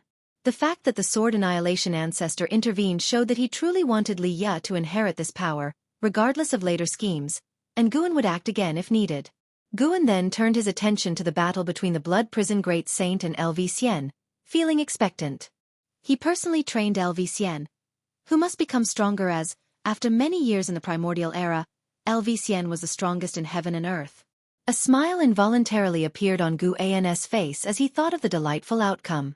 Meanwhile, Xian was feeling immense pressure, shocked by the strength of the Blood Prison Great Saint, yet he was also thrilled. To think a fierce bull could be so powerful. His training with Guan would surely make him stronger. The celestial demon child, an Xian, Chen Chuan, and others were also discussing the battle, equally astounded by Xian's displayed strength since the Blood Prison Great Saint was a loose immortal, and for a Nirvana realm cultivator to fight a loose immortal to such an extent spoke volumes of his talent. At dusk, Supreme Sect, 3rd Medicine Valley. Long Qing came down from the pavilion. He saw Candlestar standing on a roof, gazing steadily into the distance. He immediately flashed to Candlestar's side and asked, "What are you looking at?" Candlestar replied, "The Nine Extremes Sacred Heart Sword. The sword is recognizing its master, and it's recognizing a cultivator from the Nirvana realm." Nirvana realm cultivator? Long Qing couldn't help but frown, finding it absurd. Candlestar continued, "Speaking of which, this person has some connections with you.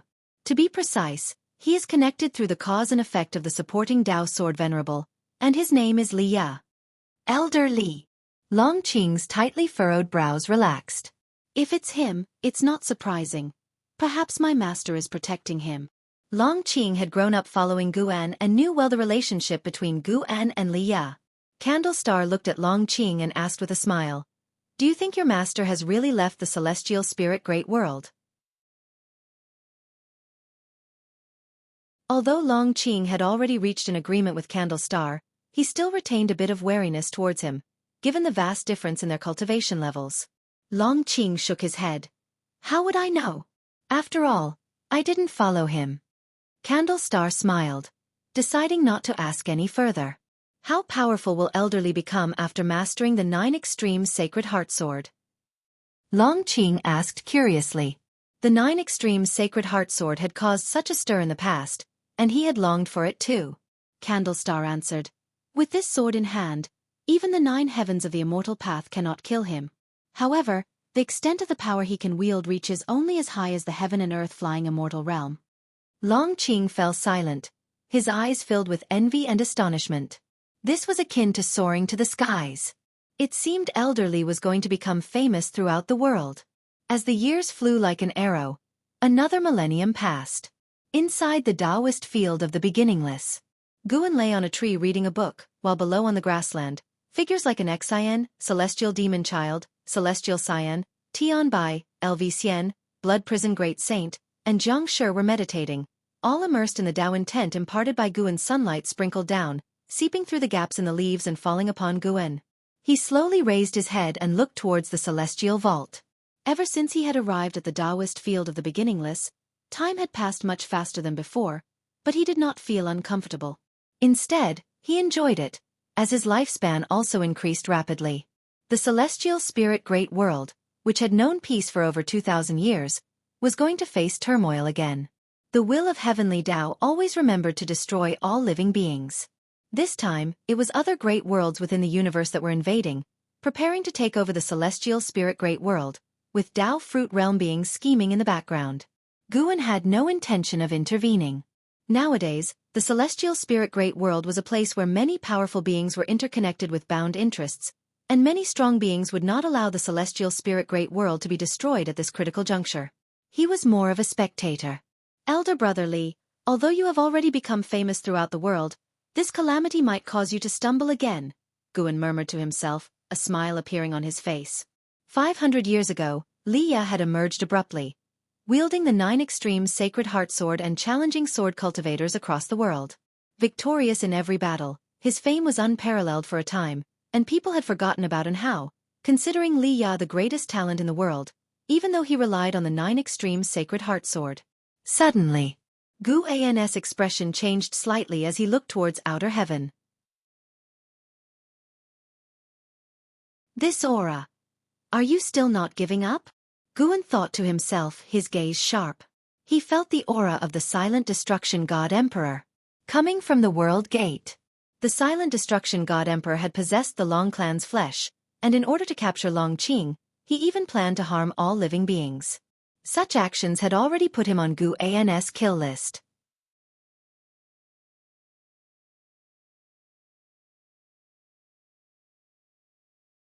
Chapter 519. The Great Tao Tree, Divine Emperor's Pawn in the Depths of the Universe.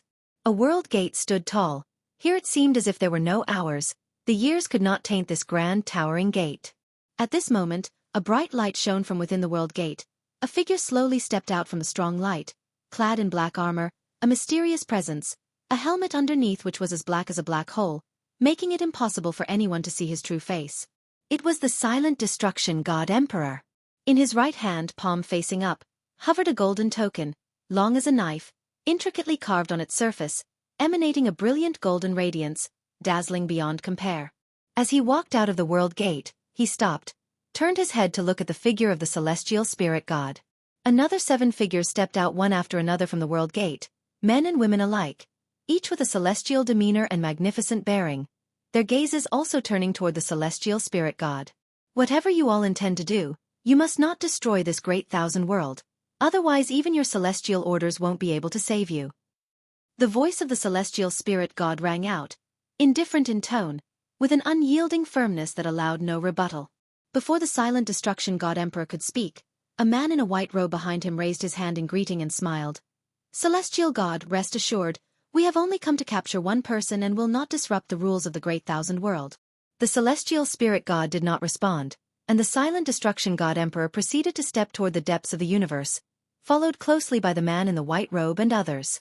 Soon, this expanse of void fell into silence once more, the bright light inside the world gate dissipated, and the surroundings of the world gate dimmed, with only the light emanating from the celestial spirit god persisting.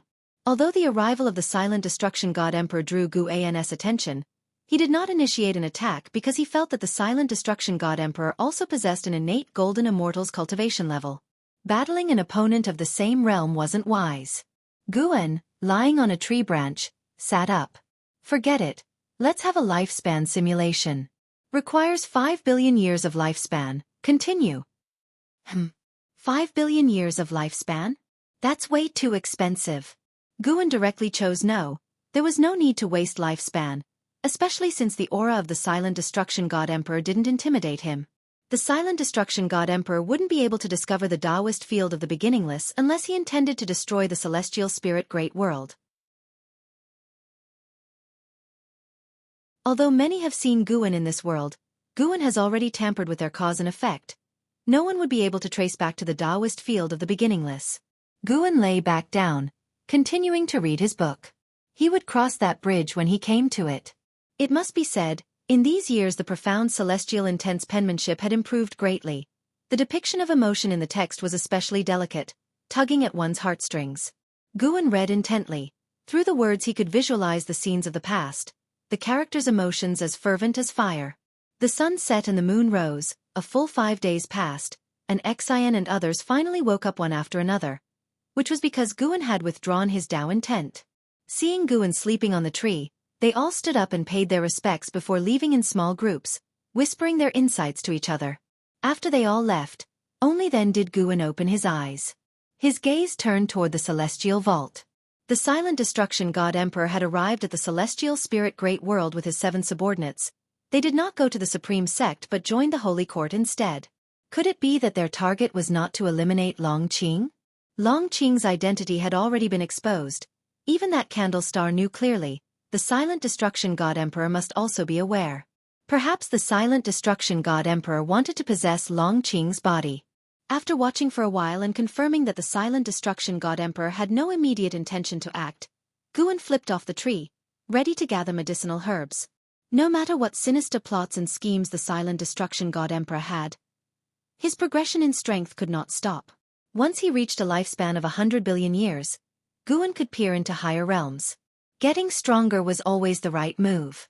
At the same time, in the sacred domain, within the Grand Council Hall of the Holy Court, the Saint Minister sat at the head, looking down upon the Silent Destruction God Emperor and his 7 subordinates.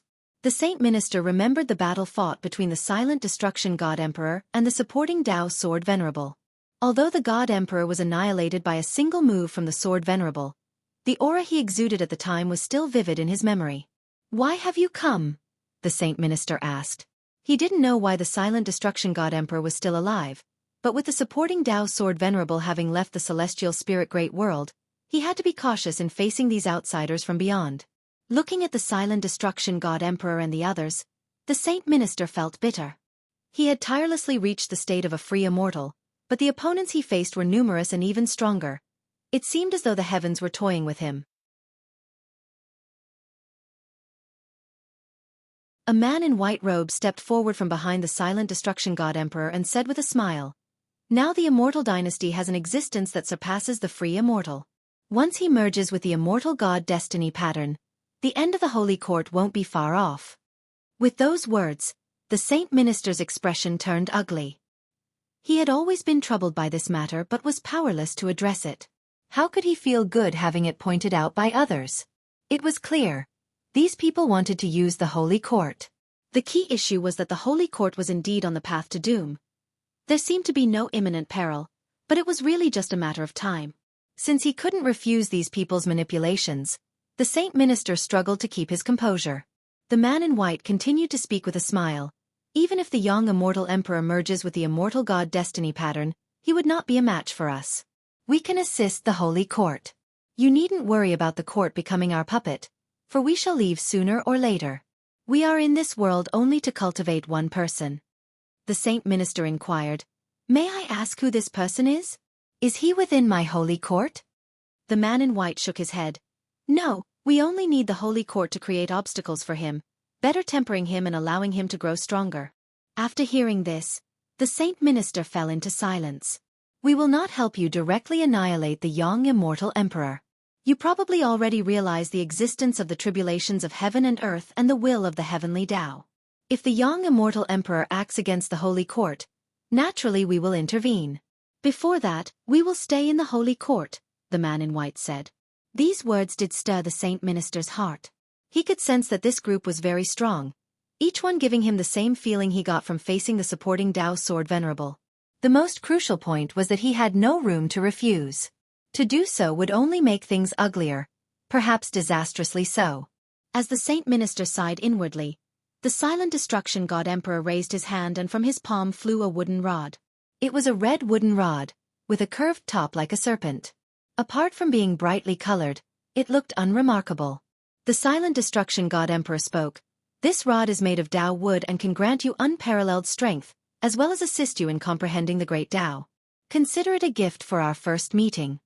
The saint minister started to speak, but the red rod suddenly flew in front of him. The immense pressure changed his complexion. He sensed the profound Tao intent within the rod, and his eyes widened in shock. Such a treasure!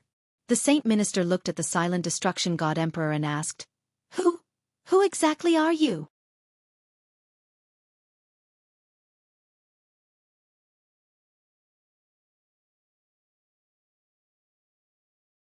Chapter 520. Inheritance, the 1,000-year battle. The Taoist unique venerate skill is indeed formidable. If one can grasp its essence, dominating a corner of the great thousand world would not be an issue.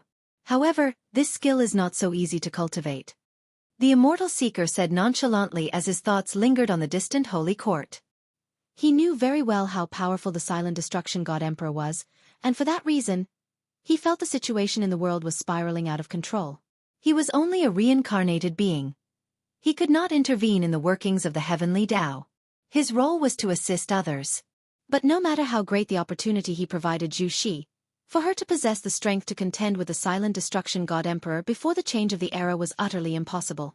After Zhu Xi mentioned the Taoist unique venerate skill, her confusion resurfaced. She asked, what exactly is the origin of the Taoist unique venerate skill? In the process of cultivating it, I saw many figures. If they all practice this skill, do they belong to the same sect? The immortal seeker looked at her and smiled. Not just anyone can cultivate the Taoist unique venerate skill. This skill is passed down in a single lineage, and I too have only received its technique, never having cultivated it myself. Zhu Xi pondered this after hearing his words. The immortal seeker stood up and said, continue with your cultivation. I'll step out for a bit. Zhu Xi did not inquire further but closed her eyes and continued to perceive the Taoist unique venerate skill. Even though she had regained her memories of Xianxia, her interest in the Taoist unique venerate skill remained. With her talent, comprehending the Taoist unique venerate skill still proved to be a struggle, which was enough to indicate the unfathomable depth of this skill. The arrival of the silent destruction god emperor and others did not change the overall situation of the world. Against the backdrop of strife between the holy court and immortal dynasty, prodigies rose, and great cultivators who had been in seclusion for long periods broke through their limits, reaching higher realms, shaking heaven and earth. The number of living beings between heaven and earth dwindled, with cultivators moving toward the central region of the celestial spirit great world and mortal spirits fleeing to the edges. The number of mortals on the 9-spirit continent was increasing, leading to sects springing up like bamboo shoots after a rainstorm, and even demons began staking out their territories. The Taoist field of the beginningless, situated near the Qianxia sect, fortunately faced no trouble. On this day, Xianxia and 4 others came into the forest to meet an Xian.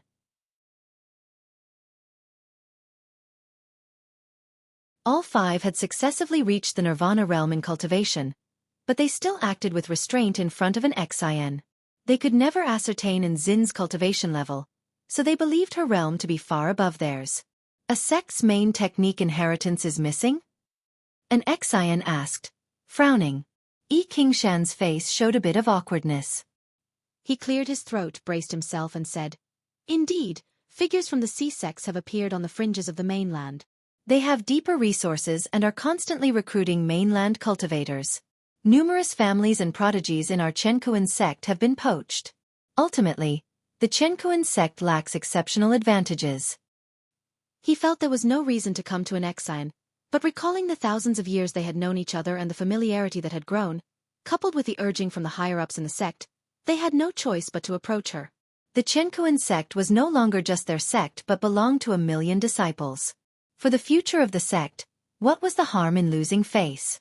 After all, Xianxia was prepared for the awkwardness of being rejected. Cheng Meng followed up. Senior, we dare not demand that you bestow upon us such an inheritance, but even just pointing us in the right direction would be appreciated. The other 3 echoed in agreement. The 5 of them had ventured out for 1,000 years, but within the entirety of heaven and earth, they were still at the bottom. Their cultivation techniques, spells, and divine skills were quite mediocre within the immortal Tao realm. An Xian quietly watched them, making them so ashamed that they wished they could shrink into the ground. Suddenly, an Xian pursed her lips in a smile and said, "I do indeed have an inheritance that suits you." At these words, the 5 of them looked up at her with surprise. An Xian raised her right hand and with a flick of her finger, 5 secret manuals appeared in her hand. The covers of these 5 secret manuals bore no titles, and within Xin's actions, Xianxia and his 4 companions exchanged perplexed looks. The techniques and divine skills of the immortal Tao realm were vast and boundless. Definitely not something that could be contained within just 5 books. They dared not offend an Xian, however, and could only grumble in their hearts. "Choose one," an Xian said with a smile, feeling secretly thrilled. Was this what it felt like to pass on one's teachings? Before coming here today, her master had handed her the 5 secret manuals. She had been puzzled at first, but after Xianxia and his companions spoke up, she came to admire her master's foresight. This, Xianxia frowned. Could a legacy be passed down in such a frivolous manner? An Xian raised an eyebrow, and Xianxia immediately stepped forward to draw a manual from her hands. Seeing this, an Xian put the other 4 manuals into her sleeve and turned to leave, leaving behind a final remark: "This cultivation technique will now be the main technique of your Jianghu sect.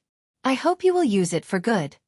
Hearing this, Xianxia and the others hastily paid their respects and watched her figure disappear into the depths of the forest before they gathered to examine the manual. Xianxia opened the first page and read aloud, "Heaven and Earth Primordial Skill. Jianghu? It does suit our sect's name, but..." Gu Chongqing hesitated. He wanted to say an Xian was playing a trick on them, but feared being overheard by her. Xianxia turned to the second page, and instantly, a burst of golden light emanated from within, enveloping the 5 cultivators. Their expressions changed dramatically, and their gazes became distant and unfocused. By the lakeside, Guan was sparring with Chen Chuan in swordsmanship. Having reached the immortal Tao realm, the actual moves were no longer important, but Guan used them to guide Chen Chuan towards Sword Tao enlightenment. Chen Chuan had an extremely high comprehension of Sword Tao. Each year, he could feel himself growing stronger, but whenever he sparred with his master, he felt his own Sword Tao was childlike and posed no threat to his master. Guan held the Xianhong sword with the blade sheathed, countering Chen Chuan's sword techniques with just the scabbard, and leading him into other moves. At a glance, Chen Chuan seemed like a puppet effortlessly manipulated by him. Xian sat under a tree not far away, intently watching, seeking to understand Gu An's Sword Tao. Though he did not specialize in Sword Tao, having seen the 3,000 Great Tao, he believed he could gain insight by analogy. After a while, Guan pressed the scabbard to Chen Chuan's forehead, immobilizing him, signaling the end of their sparring session. Chen Chuan let out a sigh of relief, a smile spreading across his face. "Master, I understand now." Guan sheathed his sword and then beckoned to Xian, who immediately ran over. "What do you think about holding a contest in our dojo every 1,000 years, where except for me, all of you participate?" Guan asked with a smile. Hearing this, both Xian and Chen Chuan's eyes lit up. They both harbored competitive spirits and were naturally eager to prove themselves before their master. The 2 agreed without hesitation, even somewhat impatient to start. Guan had suggested this because everyone in the dojo had already reached the Nirvana realm, and there were no particularly weak practitioners. Moreover, each one had received his personal teachings, and the Taoist techniques and divine skills they possessed were distinct. Of course, besides applying pressure to his disciples, he also wanted to liven things up. "It won't be a contest of who's strongest. Each time, I will personally select your opponents. You only have to fight one battle, and after 10,000 years, you all will inevitably have faced each other," Guan said, still smiling. Xian and Chen Chuan naturally had no objections and were already looking forward to it. "I'll tell you in advance, you 2 will be each other's first opponents," Guan said with a chuckle. Upon hearing this, Xian and Chen Chuan instinctively looked at each other. Then after their initial shock, a fighting spirit and confidence ignited in their eyes, each believing they could win.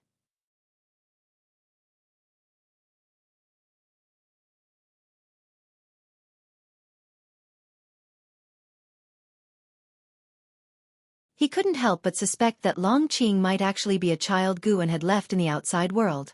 Perhaps there was a story behind it, and that's why Guan had not made clear his relationship with Long Qing.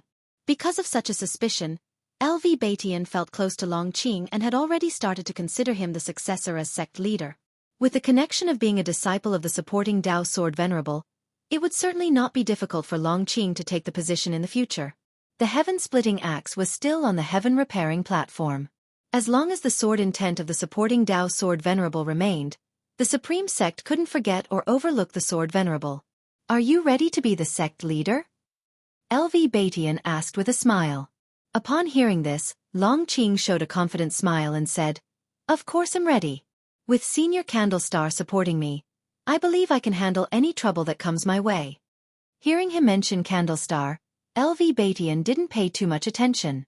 Strong as Candlestar might be, could he be as strong as Guan?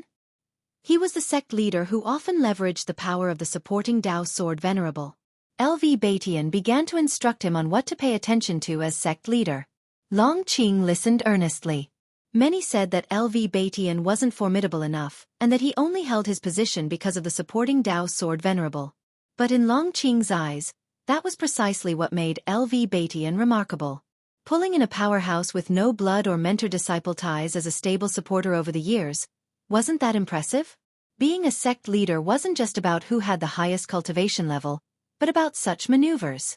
That's why Long Qing greatly respected LV Batian and also wanted to learn from him. While chatting, LV Batian started to talk about the past, how he once disguised himself as a medicine slave to serve as Guan's assistant, when neither knew the other's identity, and that's how they formed a bond. Each time he talked about these past events, a smile would slip onto LV Batian's face. Unable to help himself, Long Qing spoke up. The words he said, "Maybe he was guiding you on how to be a better sect leader. After all, how could he not know your identity?" LV Batian paused momentarily, and then chuckled, shaking his head. "Indeed. But he could have chosen someone else, yet he chose me, who had made mistakes.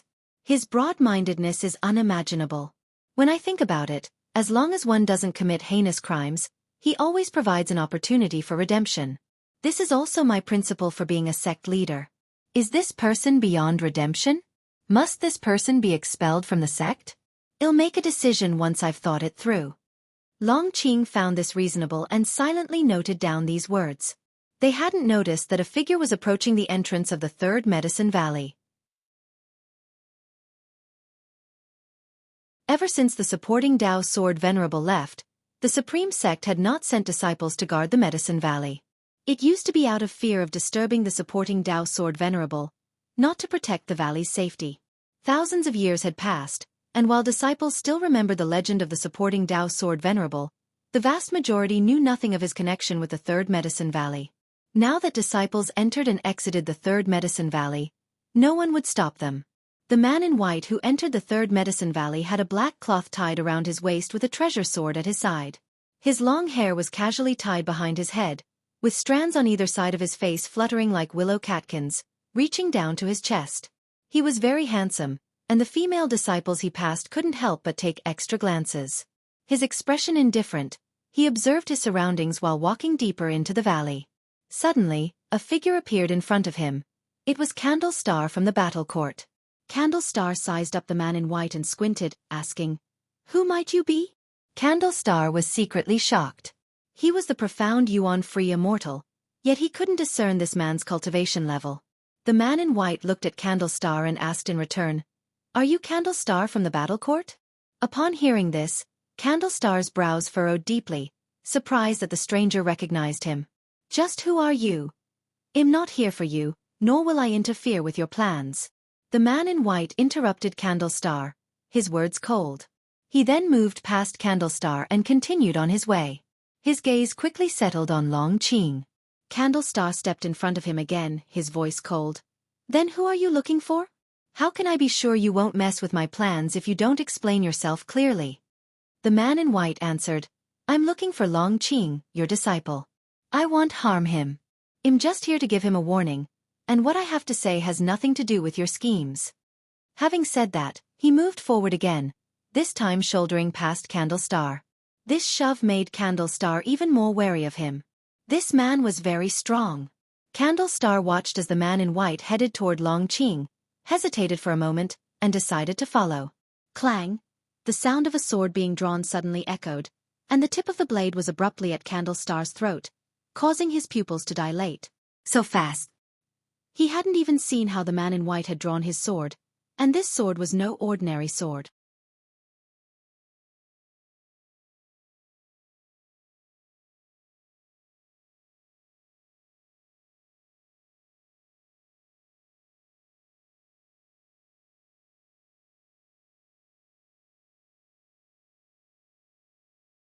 Long Qing looked up at Long Jun and asked, "Then do you know my master?"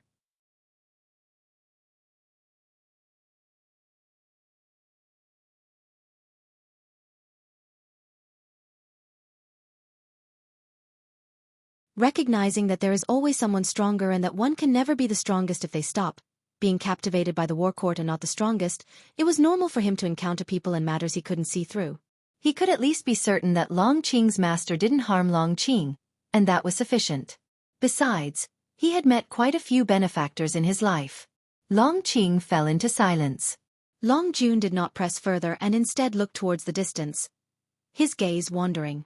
Candlestar telepathically warned Long Qing not to agree, arguing that the war court might be strong, but there was still a way out. In his view, the fact that Silent Destruction God Emperor and the war court had not managed to capture Long Qing up to now was telling. Long Qing did not respond. Ever since Guan left, Long Qing had vowed to only make use of Candlestar and not trouble his master anymore. However, facing Long Jun, who had overwhelming strength compared to Candlestar, and knowing Long Jun's true self was suppressed by the war court, what could he rely on if he gave up the celestial dragon Dharma aspect? Most critically, the celestial dragon Dharma aspect could summon the ancestors of the Long family. Whether in a previous life or in this one, he had always longed for the Long clan at the height of its power. He wanted to know just how strong the Long clan had been to bring such suffering upon him for an entire life. The greater the hardships, the more he anticipated the capability of his own bloodline. If he could fight alongside the ancestors of the Long family, even at the cost of his life, it would be worth it. He had lived long enough and tasted both the bitterness and the joy of the human world. It was time to pursue what he had never attained before. Taking a deep breath, Long Qing's gaze fell upon Long Jun, and he declared, "I am willing to cultivate the celestial dragon technique." Long Jun immediately revealed a smile, looking at him with a change in his eyes. Candlestar wanted to persuade further, but Long Jun waved his sleeve and sent him flying. At the same time, another person was watching them. It was Guan, who was far away in the Taoist field of the beginningless. Guan could feel that Long Jun indeed had the bloodline of the Long clan, and that he had a strong, intricate karma. It was as if he did not belong to this world. He had forced his way in, and the heavenly Tao wanted to expel him. From the sword domain displayed by Long Jun, his cultivation level should be at the perfection realm of the heaven-encompassing free immortal. This sword domain is the rudimentary form of the Tao fruit world. When the sword domain is becoming a world, that will be the time Long Jun enters the innate golden immortal stage. However, judging by what Long Jun said, his future had already been suppressed, so his current realm wasn't so important. Even if Guan were to give him guidance now, it would likely be very difficult to change his fate. Of course, Guan would not guide him, as his karma lies in the past. To interfere with the past would only court more trouble in the present.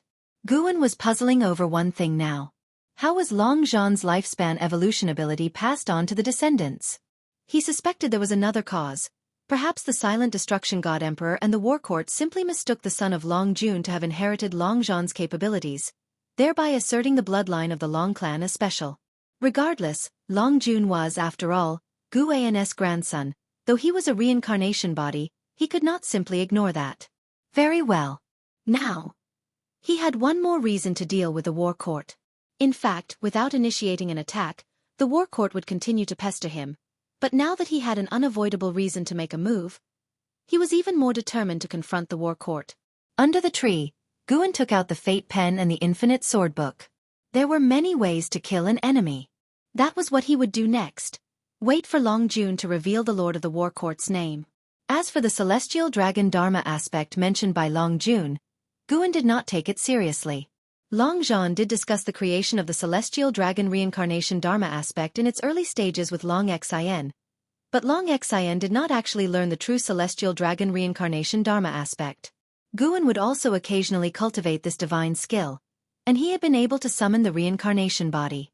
Long Zhan, Yang Xian, Lu Han, Ji, Black Profound Emperor, and others, each had their own talent. Someday, when Guan waved his hand grandly, and the reincarnation body appeared in front of him, that moment would be terrifying, and even he himself could not judge. In the future, he would continue to undergo lifespan reincarnation, which meant the celestial dragon reincarnation Dharma aspect could only become increasingly more powerful. Seeing Long Jun start to transmit divine skills, Guan withdrew his divine sense and continued to sleep. He prepared to dream with the experiences of Ji, to roam the great Tao worlds of the future. To comprehend the past, to pursue the origin of the great Tao, to roam the future, was also to pursue the direction of the great Tao. Long Jun took up residence in the Third Medicine Valley, hiding his real name. As he stayed longer in the Medicine Valley, the disciples began to call him the Senior in White. He would occasionally guide the direct disciples of Long Qing in their cultivation, but more often, he would play Go with others in the dojo established by Guan, contemplating the Tao in the game of Go. In a blink, 10 years quickly passed. One day, Long Jun came to the heaven-repairing platform of the outer sect city.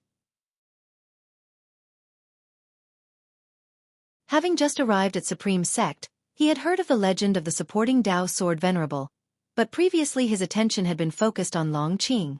Now he understood that Long Qing's mentor was the supporting Tao sword venerable, who had saved the celestial spirit great world on many occasions, which piqued his curiosity about the supporting Tao sword venerable. Today, he would experience the supporting Tao sword venerable's sword intent.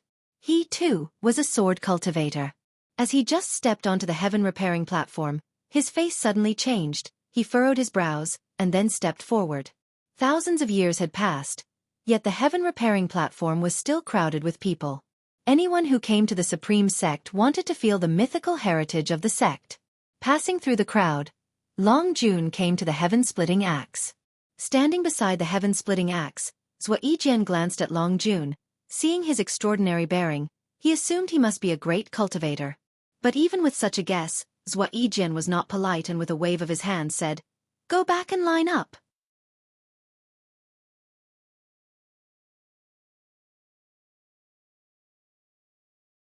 Chapter 524 Acceptance of Sword Tao, Queuing.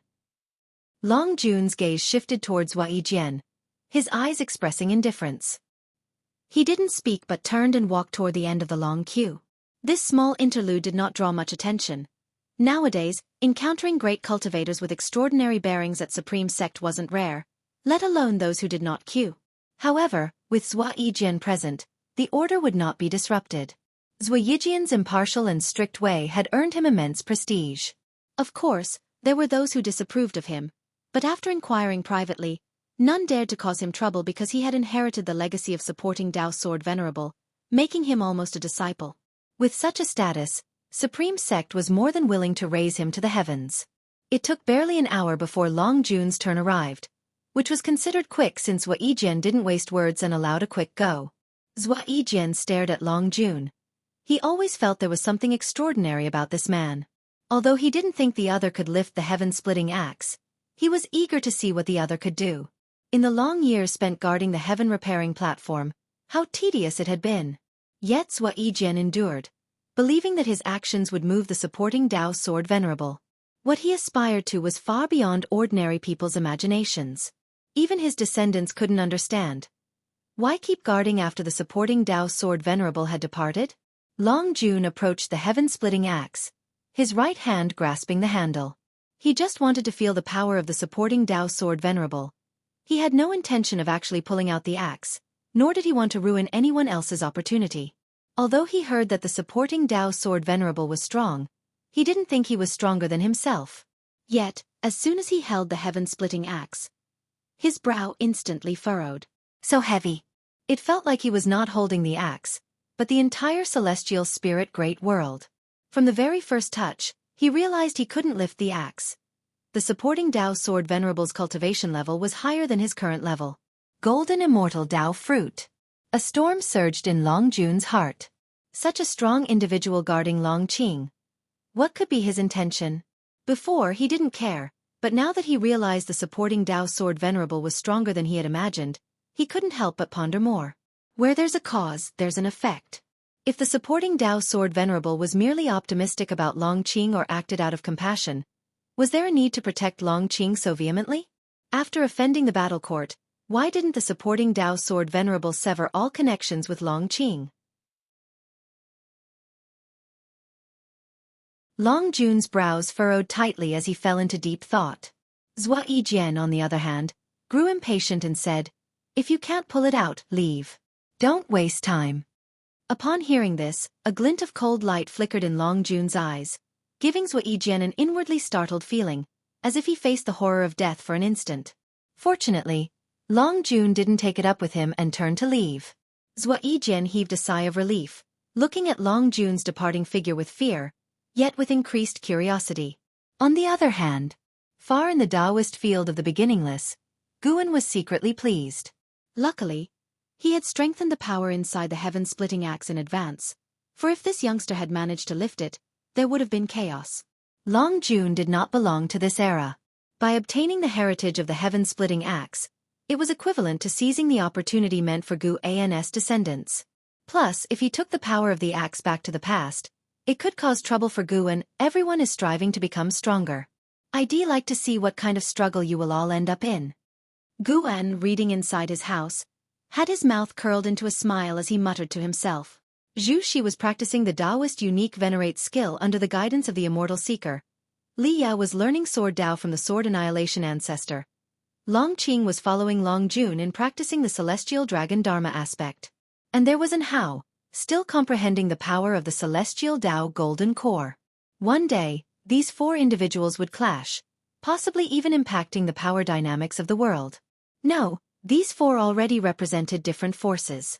Guan also had to intervene, not for anything else, but to prove that following him was indeed the best path. Guan, thinking of the delights, beamed even more brightly. Spring went and autumn came. 30 years flitted by in a flash. North Sea Mountain Ridge. Inside a valley. Sitting in meditation on the grass, Longqing opened his eyes, and as he stopped practicing, the wind and waves in the valley ceased, with the floating flowers and plants gradually returning to tranquility. He frowned and looked up at Long Jun not far away. Long Jun was sitting on a grass heap, holding his treasure sword, his eyes revealing a faint sadness, seemingly lost in thought. "Ancestor, why can't I ever fully comprehend it?" Longqing spoke up, having practiced the celestial dragon technique for decades without finding the key to its entry, which also delayed his qi absorption cultivation for decades. He was thinking of giving up. Without lifting his eyes, Long Jun said, "It's not so easy, don't be impatient. Once you master the celestial dragon Dharma aspect, your cultivation level will rise like the tide."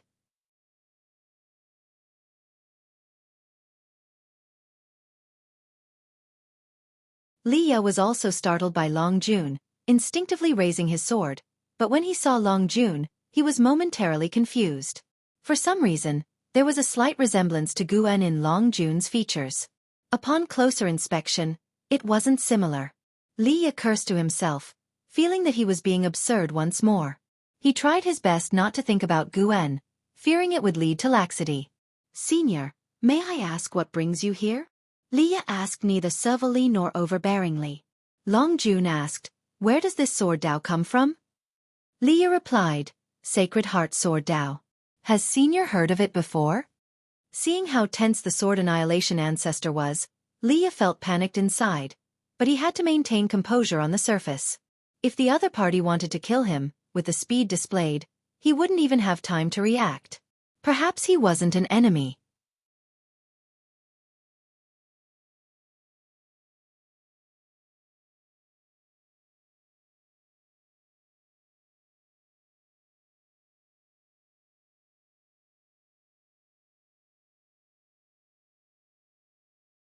Shen Zhen glanced at him, and seeing him looking up, she followed suit. Just as she was about to ask what was happening, her pupils dilated. Above the blue sky, a sun appeared out of nowhere, growing rapidly in size. Not just they, but creatures all over great heaven and earth saw this spectacle, sparking discussions among all beings. A vast pressure enveloped heaven and earth, quieting it. Xianxia couldn't help but ask, "What is that?" Guan replied softly, "The ruler of the immortal dynasty, Yang Immortal Emperor. And the celestial Tao Golden Core." Xianxia, surprised, asked, "Yang Immortal Emperor? What does he intend to do?" Guan didn't hide anything and answered, "He wants to restore the Great Thousand World to its original state."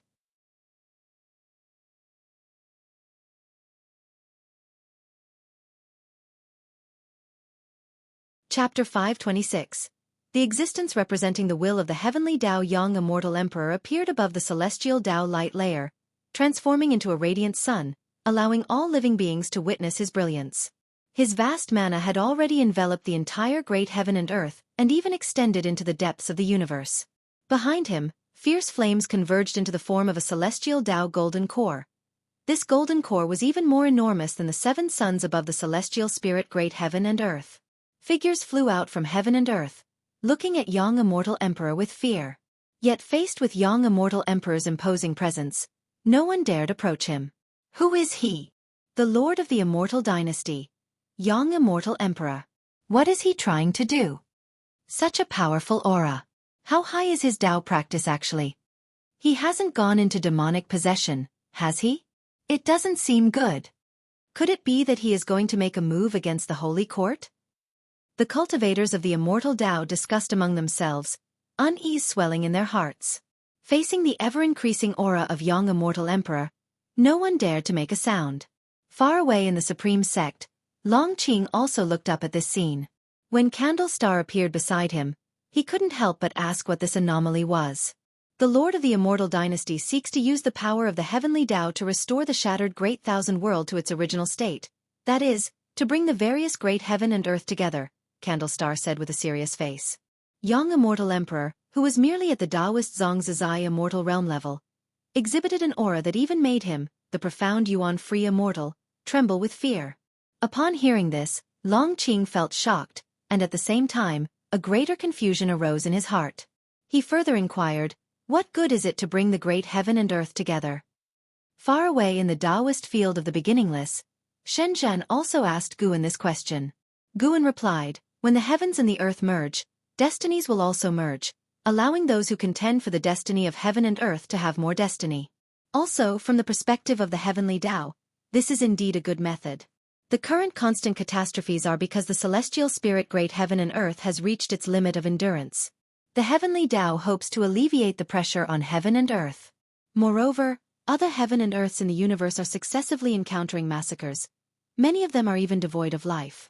At this time, all the heaven and earth combined, the new heaven and earth will have stronger endurance. Perhaps the beings of the celestial spirit great heaven and earth can thus avoid a catastrophe and welcome a new era.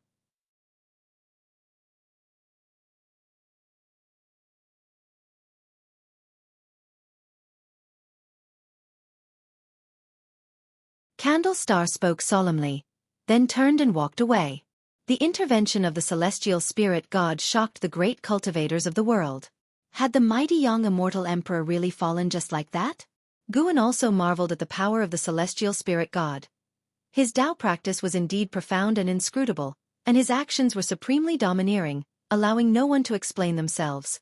No wonder those Tao fruit realm beings from beyond the heavens didn't stop the Yang Immortal Emperor.